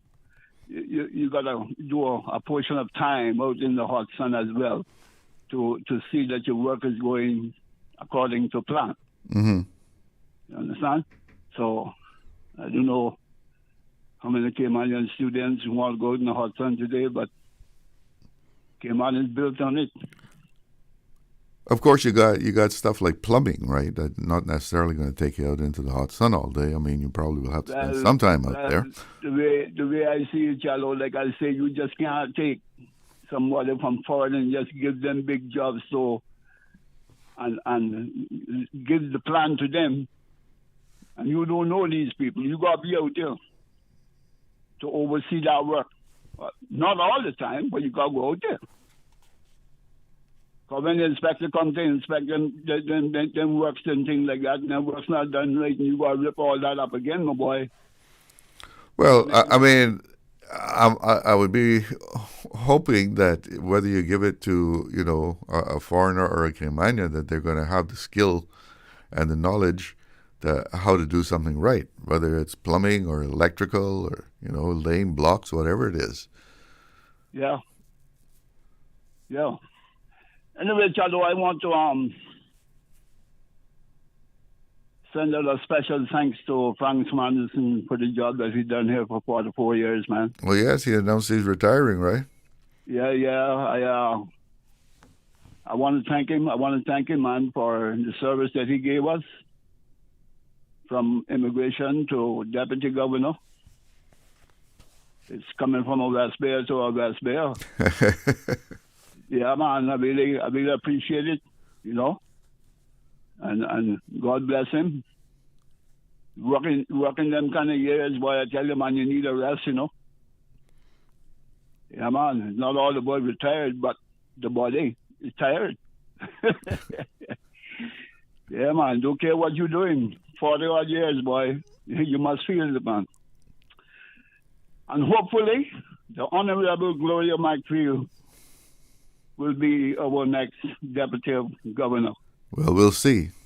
Yeah, I mean, she usually steps in when he's away and stuff. So I really support that, man. She's the one, you know. And I hope all Caymanians would feel the way I feel about this brilliant Caymanian woman. She deserves to be the next deputy governor. Thank you, Chalo. all right. Well, thanks for the call. You have a good afternoon. Yes, man. Yes, the deputy governor, Mr. Manderson, has announced his retirement. So we'll see some changes up there at the top of the civil service. But we had touched on this thing about, the trade schools. And I'd mentioned it, I think it was sometime this week, that the University College, provides quite a number of, classes in the trades. And we mentioned it again in the interview that we had earlier. And just a sampling here of what you can get at UCCI as far as trades. You don't have to be actually an academic kind of person. You've got air conditioning and refrigeration. You've got electrotechnology certificate. What else do we have here? Plumbing. And hey, you can't beat a better trade than plumbing. Computer technician. You can get into repairing computers. And, computers are everywhere. Everywhere. Anything you do probably has something computer-wise connected to it somehow. Electrical installation. That's another one that, pays some good money. And you can enter that. Auto repairs and maintenance. Hey, everybody that drives a car, sooner or later, whether it's just getting it serviced or getting it repaired, sooner or later you got to take it in, and somebody has to work on that.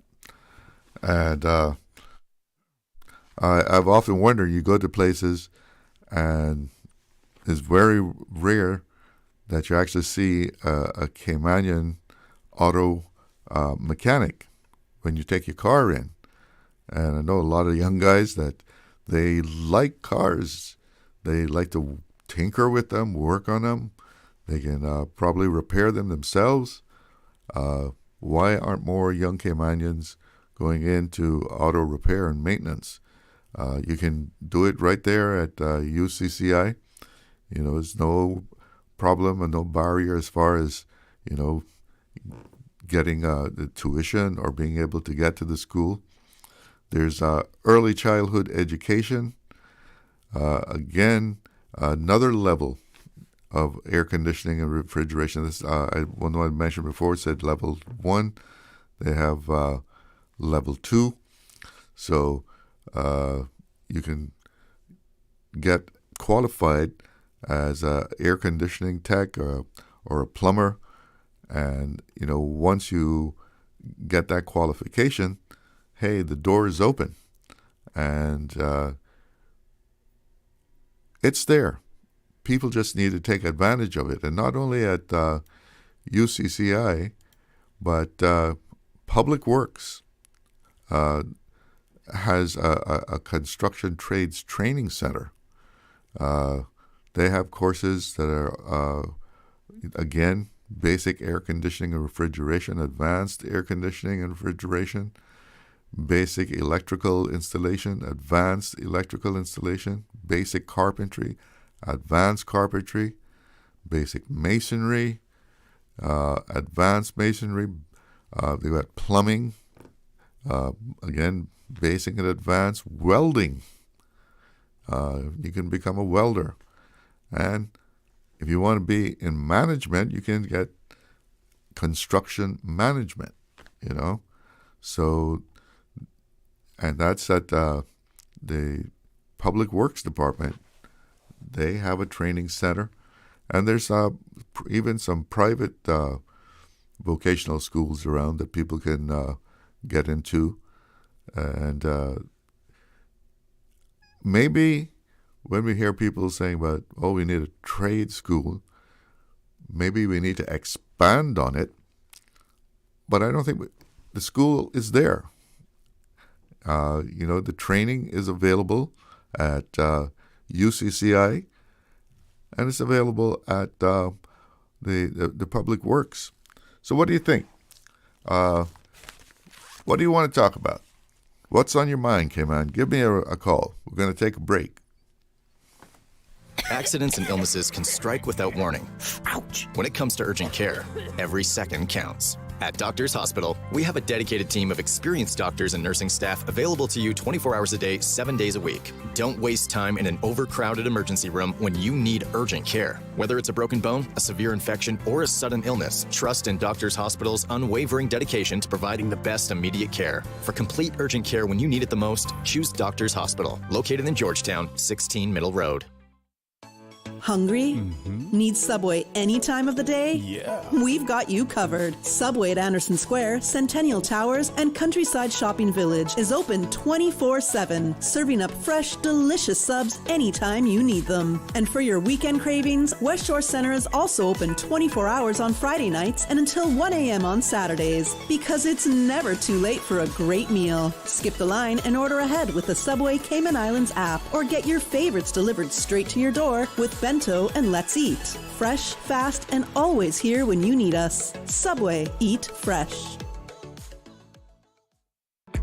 Shipping to the Cayman Islands is fast, reliable, and seamless thanks to Cayman Airways Cargo. Need it faster than ocean freight? Cayman Airways Cargo offers multiple cargo flights to Grand Cayman from Miami weekly, so your packages, whether big, small, or in between, will arrive in no time. You can even use a Cayman Airways Cargo US address for your online shopping. Cayman Airways Cargo is also the only carrier providing air freight services for Cayman Brac and Little Cayman. Contact us today and see why Cayman Airways Cargo was voted as Cayman's best cargo and logistics company in the Best of Cayman Awards. For details, visit CaymanAirways.com/cargo.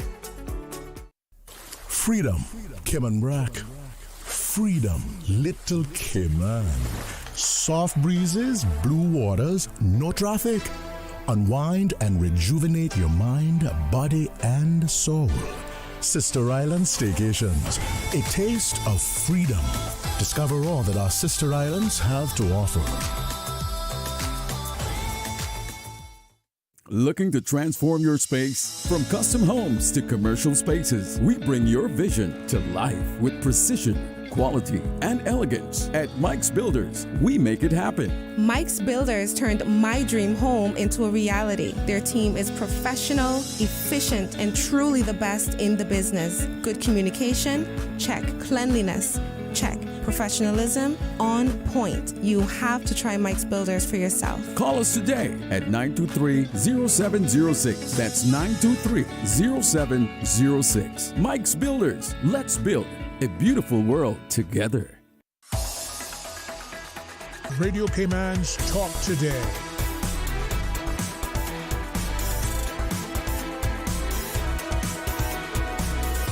What is on your mind, Cayman?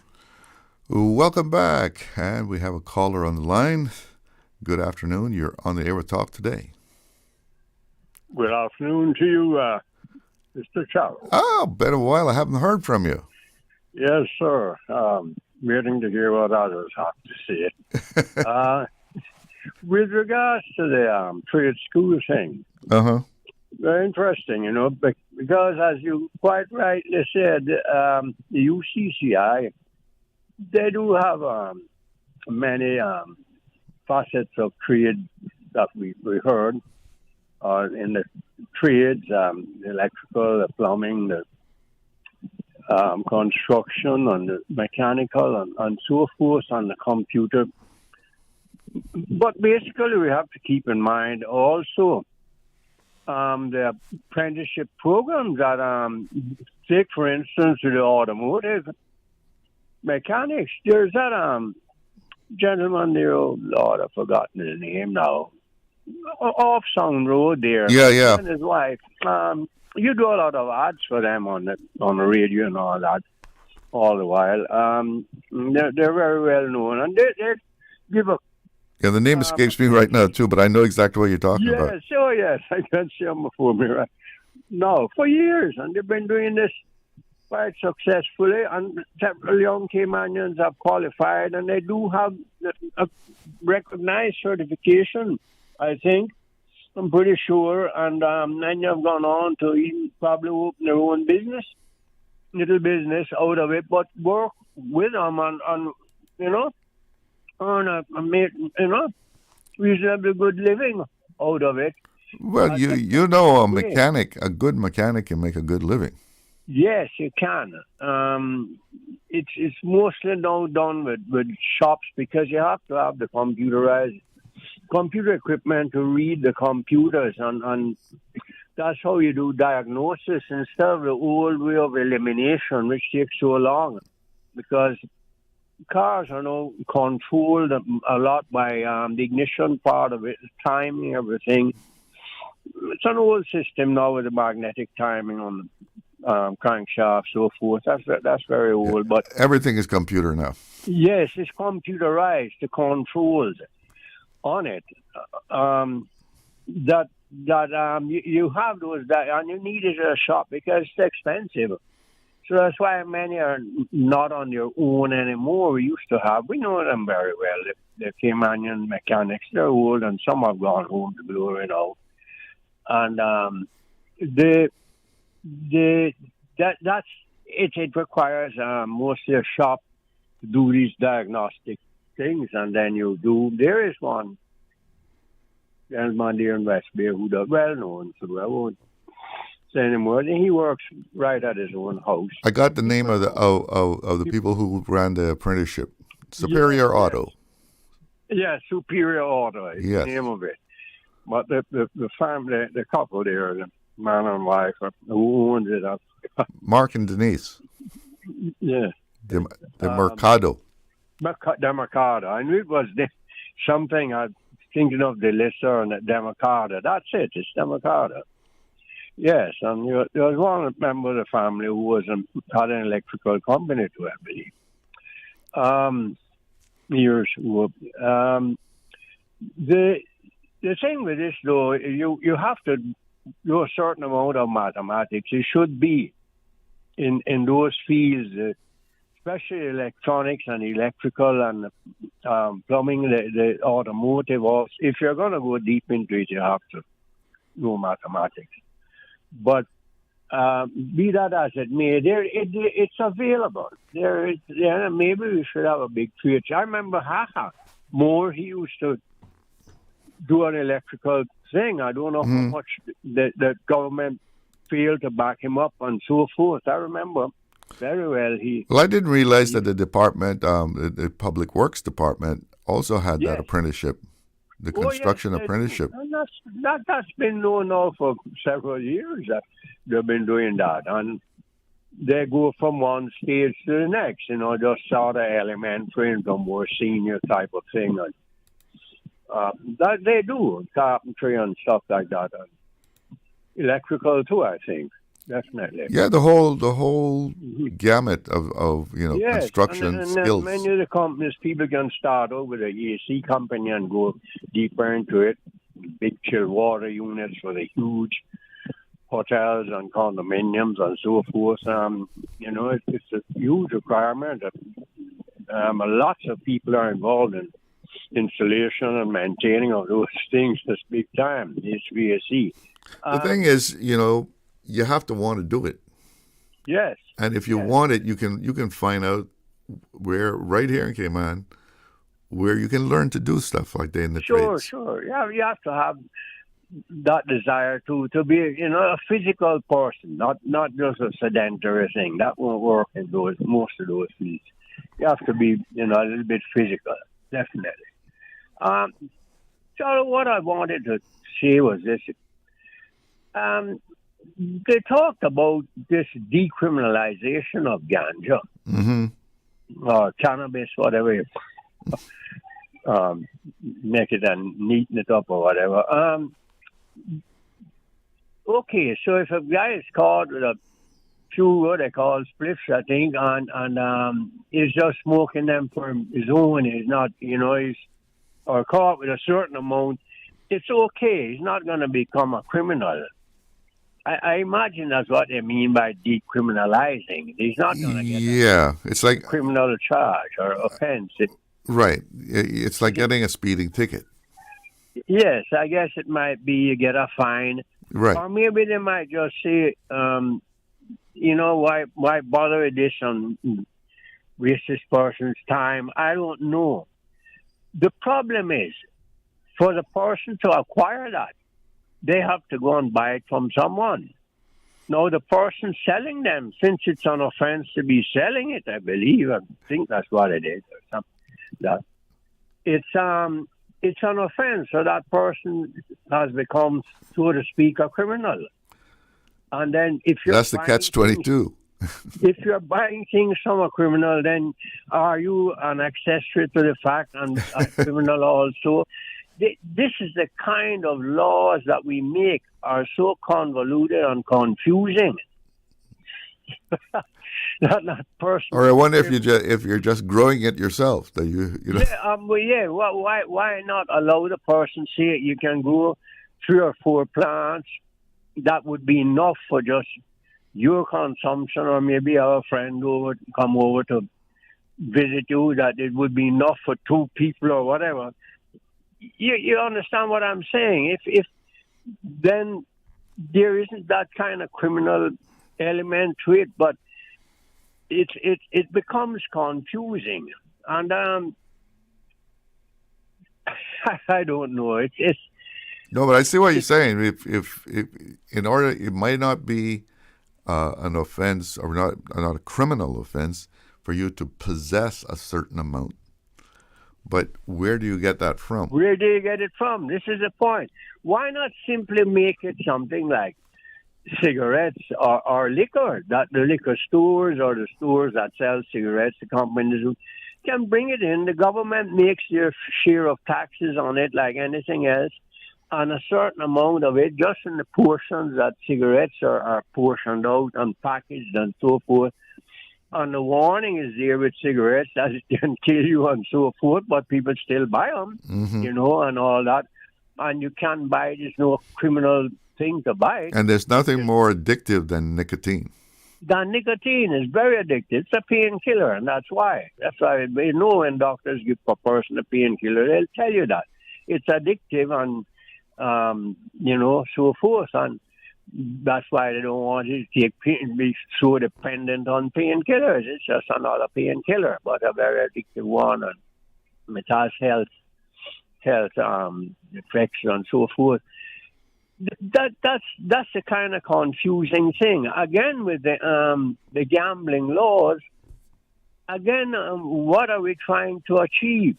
If we say we're trying to cut down the criminal effect of the numbers game, we know that's all rubbish. The numbers sell millions of dollars a week. And I've been hearing estimates of $2-3 million a week, and I wouldn't doubt that. And all the government has to do is tax it and make some money off of it and set up a system. It can be done, don't tell me it can't. And then you avoid all this nonsense. You end up building a prison that have to go for 5,000-6,000 people. People buying numbers would become criminals, and those who sell it are criminals, but those can sell a raffle ticket and you're all right, and so forth. Still same gambling. It's so, we do these confusing things. You know, just if you're going to blanket say there's no gambling, then there's no gambling, no raffle tickets, no nothing. It's simple. Well, listen, I got to stick a pin there because you know what? It's 2:00. You know what that means, right? Yes. Yes, sir. Yes, sir. Good to hear from you, though. Anyway, take care. Maybe I'll call after the break if you're not too many calls. All right. All right. God bless. Bye. It is 2:00. Time for headlines. This is the People's Radio Station.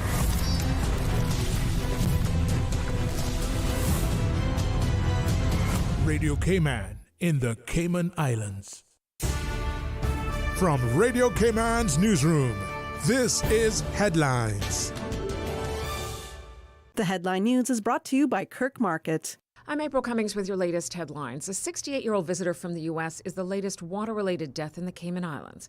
Police say around 11:10 a.m. on Monday, the Coast Guard responded to a distress call from a vessel at Coral Gardens in the North Sound, which reported that one of the vessel's passengers had encountered difficulties while snorkeling. The Coast Guard helped crew members from the other vessel to bring the male aboard and then began administering chest compressions. They were met on shore by EMS and the man taken to the hospital, where he was later pronounced deceased. In international headlines, U.S. wholesale inflation surged unexpectedly last month, signaling that President Donald Trump's sweeping taxes on imports are pushing costs up and that higher prices for consumers may be on the way. The Labor Department reported today that its Producer Price Index, which measures inflation before it hits consumers, rose 0.9% last month from June, the biggest jump in more than 3 years. Compared with a year earlier, wholesale prices rose 3.3%. The numbers were much higher than economists expected. Werner today said it is recalling more than 100,000 faulty ladders due to a locking mechanism that can fail, potentially causing users to fall and injure themselves. In cooperation with federal consumer product regulators, Werner is recalling 122,250 Multi-Max Pro ladders that come in 20-foot and 24-foot sizes. These ladders were sold exclusively at Home Depot between November 2021 and February 2024, with prices between $280 and $281. Those are your headlines. I'm April Cummings.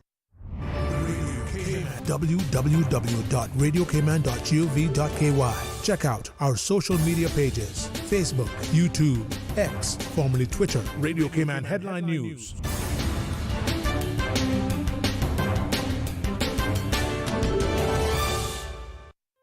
Looking for fresh, healthy food that's full of flavor?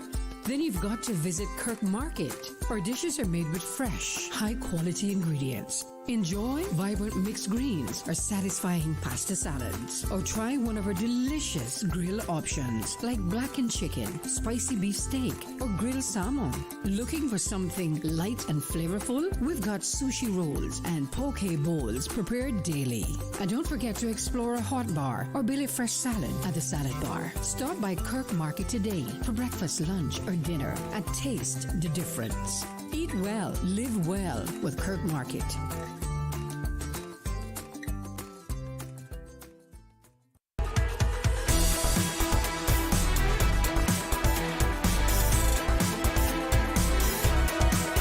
Radio Cayman Talk Today continues. Welcome back. There we are. Yes, welcome back to Talk Today. Quick weather check. It's 90 degrees at Owen Roberts International. The wind's at 8 knots out of the northeast, and the forecast is calling for some afternoon showers, evening showers, and tonight thunder showers. So we got some precipitation in the Cayman area here. And hurricane-wise, we got tropical storm Erin strengthening while moving westward, and it's forecast to become a hurricane by tomorrow, but we shouldn't have to worry about that. The forecast track keeps it out into the Atlantic, not coming into the Caribbean at all. So if that holds up, we should be okay. And no guests in the studio? Hey, you can be the guest. Give me a call. Pick up the phone, give me a call. 1-800-534-8255. That's compliments of Flow. And 949-8037, 949-6990, or WhatsApp 925-3261. And we do have a caller. Good afternoon. You're on the air with Talk Today. Hi, Mr. Glidden. Good afternoon. Good afternoon. I was trying to catch your show, and I accidentally pressed on yesterday's show when you had, I think she's the dean of UCCI on there. Yes. Right. So I apologize for that. I don't know if you had any guests on today. Yeah, and we had two more people from UCCI. They were talking about people enrolling and so forth, and what people had to do to enroll, and some of the other things going on at UCCI. Yes. Okay. So I wanted to say that every time there's someone on for you at UCCI, I don't hear anyone talking about a legal program in terms of a paralegal or legal secretary program. I have been advocating for a return of such a program for about 2.5 years now. What, they had one out there? Yeah, they used to have a legal secretary program, and it was a pretty decent program also, Mr.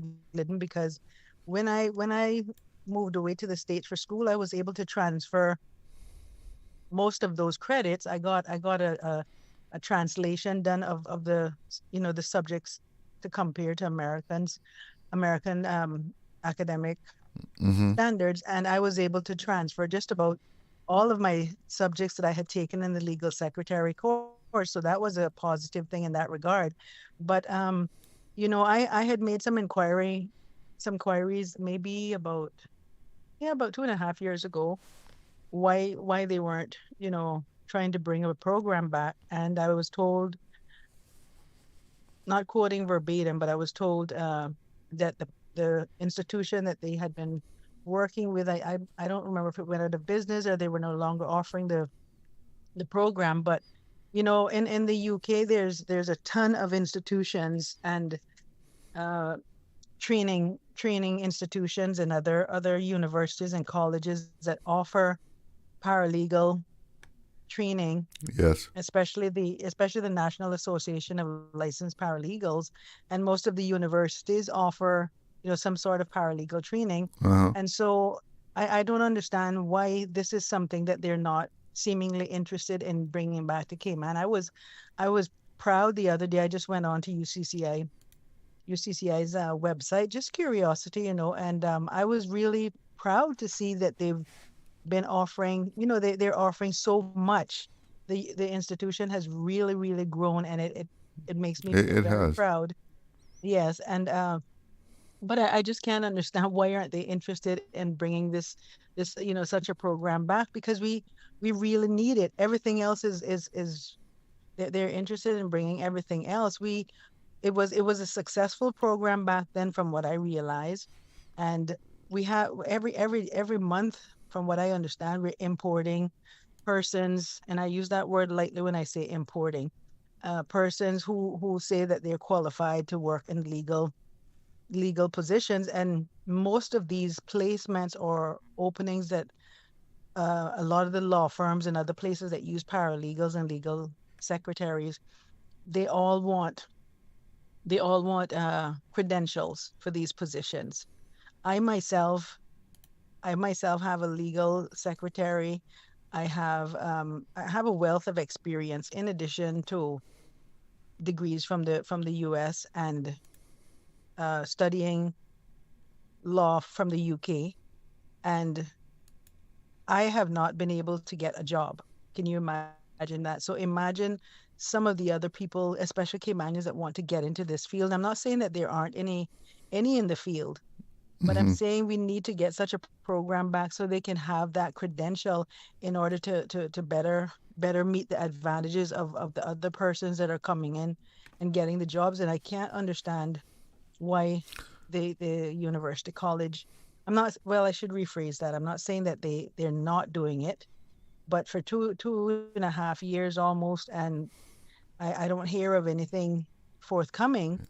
And for the reason that they had given me back then, I do have that to substantiate. Yeah, I don't. While you were talking, I've been looking at their website, and I don't see it listed. No, there's any of the nothing courses. there. And as often as you have had them on, Dwayne Sterling had staff on. I'm excited to hear from the lady that was on your show yesterday, and everyone that comes on there, they're always so they're so boisterous and excited about the university college, and I'm happy to see that they're representing the university in such a way. The other thing I wanted to talk about was to find out how they're growing a disability department at the university college, because in today's world, back years ago when I was going, they didn't have such amenities offered in a manner speaking. In today's world, that is something that is mandatory in most jurisdictions by law. You mean by access, right? That people with disabilities can access the buildings and so forth? Well, not that type of disability. Okay. Disability in terms of what do I want to say now? Disability in terms of learning disabilities. Learning disabilities. Okay. Yes. Where you can get extra time. You can be put in a different room for testing. You can have your test administered verbally. Those sorts of things. And let me tell you this is coincidental. Minister, what's his name? Ralston. Oh my God, he just slipped my. Anglin, Minister Anglin. Anglin, yes.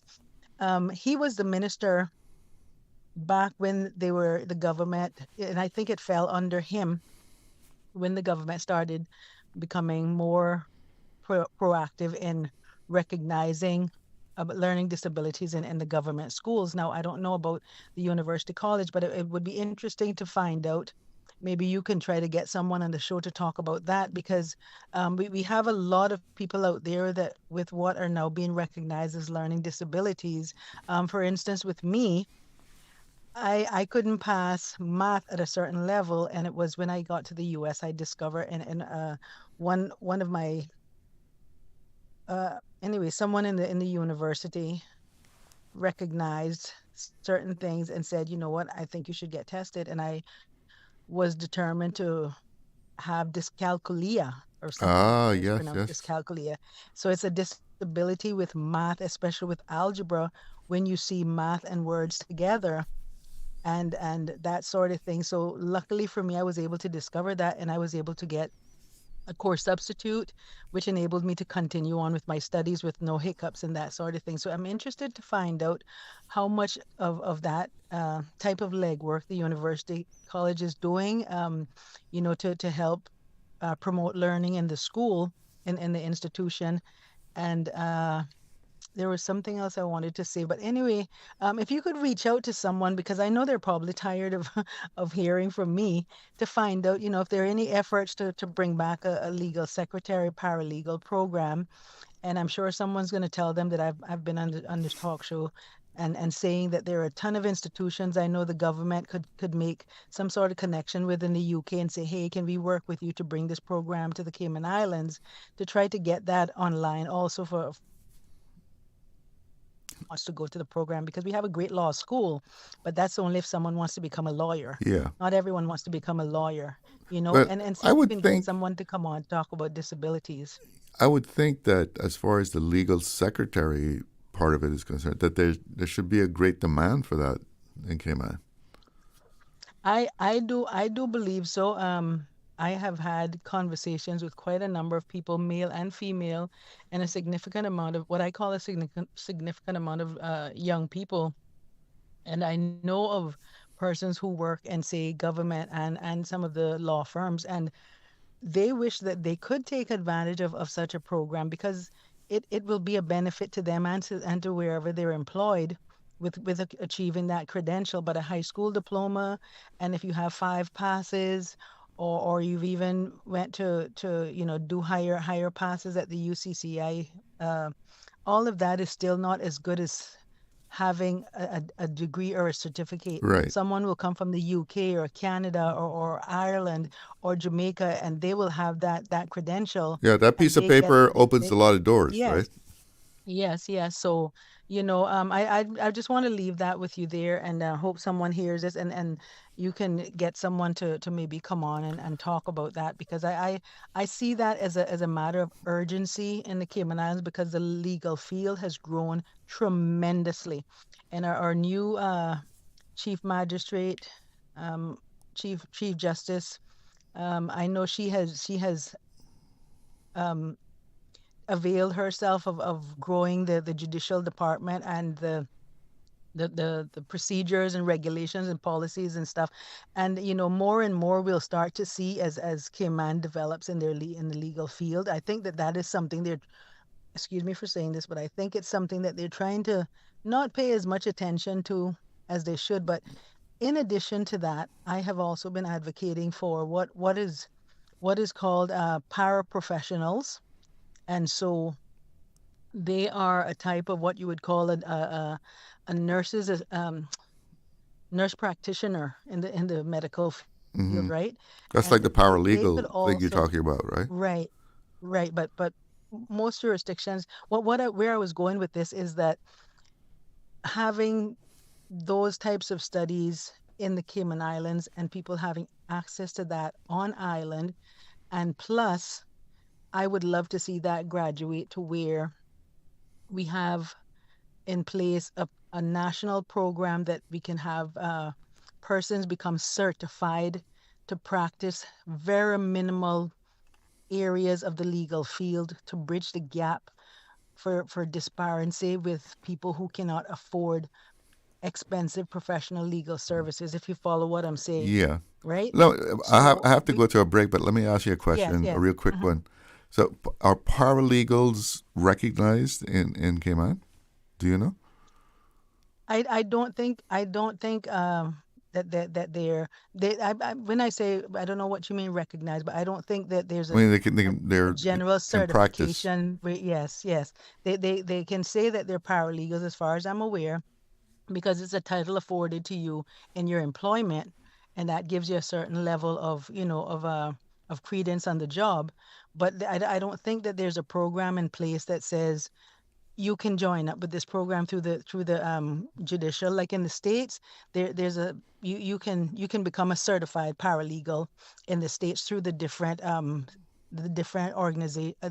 government entities in each state, right? Okay. And you can become certified, and that way you have a different position than saying you're just a paralegal. But in some states you have to work under an attorney, and then in some states you can operate as a paralegal and represent clients. Like for me, I represented clients because I was a certified in minimal family law, minimal immigration law, workers' compensation, and that sort of thing. And I think employment law. And I think that is a good program that we can try to implement in Cayman too, which will bridge that gap between not having access to legal services because they're so expensive, and still getting the benefits of having some legal representation, because we have so many people going through situations in Cayman right now where they can't afford a lawyer, and the legal clinics do not represent people in court. I have to break in on sir. you because okay, Mr. Glidden, no problem. The control room is telling me break. I know break. They're over there signaling, right? Yeah. All right. But thank you for the call. Bye-bye. We'll be right back after this. There's something new at Subway. Indulge your taste buds with our new barbecue pork rib sandwich tender. Smoky pork ribs smothered in sweet and tangy barbecue sauce, built just the way you like it. It's bold, rich, and seriously satisfying. But hurry, it's here for a limited time only. Order now on the Subway Cayman Islands app for quick in-store pickup or get it delivered with Bento or Let's Eat. The all-new barbecue pork rib sandwich, only at Subway. Subway, eat fresh. Yummy. Stay cyber secure with Cayman National. Here are a few tips that will benefit you. Ensure to log out completely when you finish any online banking activities. Be aware of phishing attempts and only click links from trusted sources that are sent from your device through emails and messages. Remember, Cayman National will never ask you for your credentials. If you suspect a fraud attempt or that your account has been compromised, please immediately contact our customer support team at 949-8300.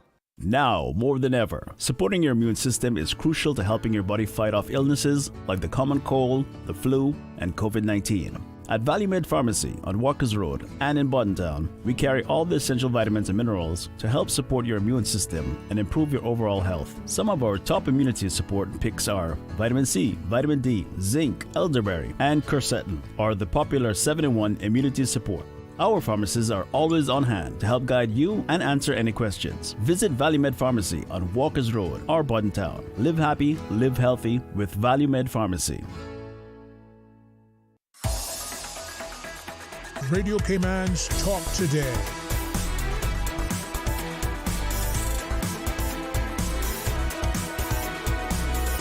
What is on your mind, Cayman? Welcome back. We're in the home stretch here of the show, and we have a caller on the line. Good afternoon. You're on the air. Good afternoon, Charles. How are you today? I'm doing fine. And yourself? Well, I'm good, thank you. I just joined your last caller. I don't know how far, but part way as she was talking. But I want to comment on a few things. I think she had a lot of good points. Mm-hmm. You see, in Cayman, what she raises, of course, is at two levels. There's a broader level of, again, it's work permits. I think I heard her say that despite the certifications that she has as a paralegal from the States and degrees, she has been unable to get a job. Right. Part of that is just part of the broader problem that you've got, is it something like 40,000 work permits at the moment, and you still have like about 2,000 Caymanians unemployed. I mean, it's ridiculous. In the BVI, when I used to be there about 25 years ago, they had near full employment. I mean, they had a few people who were not working, but it was because they had substance abuse problems or whatever.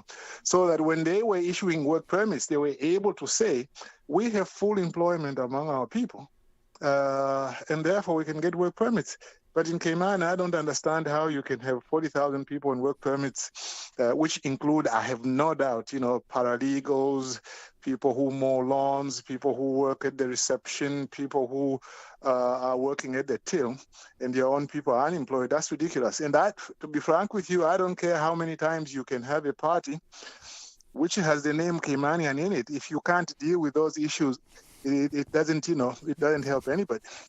But on the narrower issue about the legalities, you see, this issue about lawyers, as much as I'm a lawyer myself, but retired, they have, like any profession, they always try to protect themselves.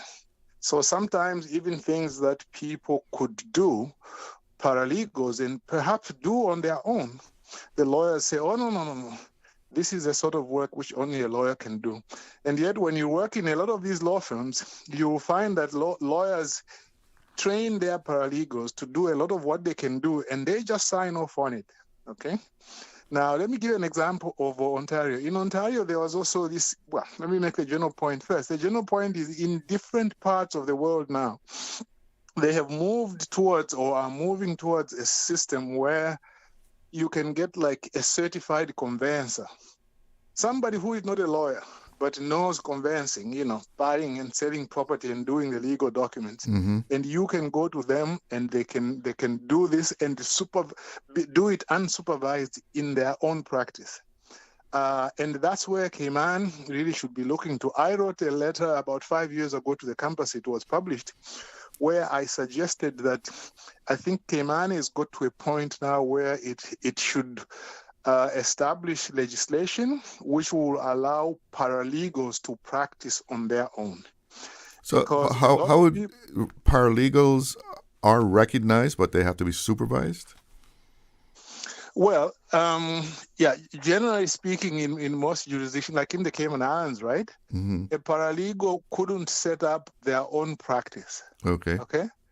They couldn't set up their own practice. They couldn't, for example, also sign legal documents which are going to be filed in the Grand Court. Okay, they may help to prepare, but the lawyer has to sign.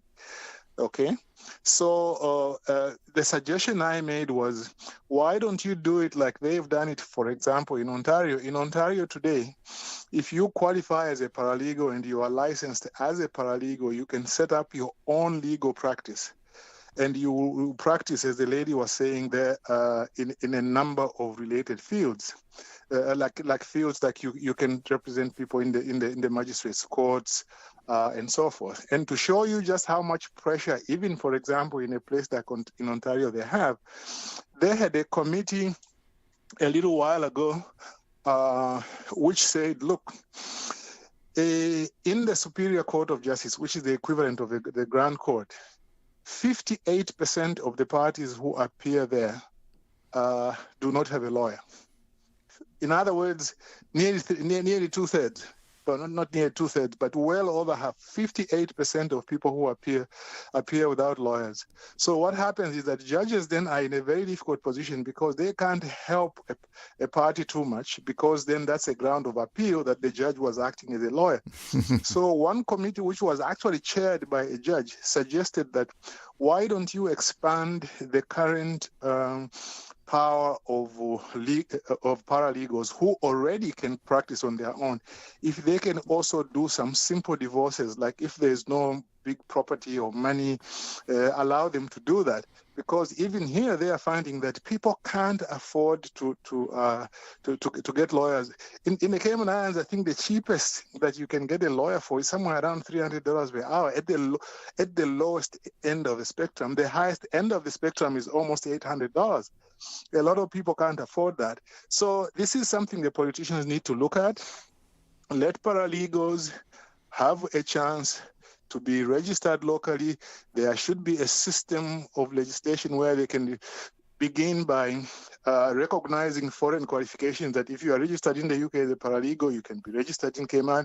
Then Cayman can also develop its own course, so that people who, like those who worked in the judiciary, I know many who have worked in the judiciary in Cayman, who have been trying to help people informally.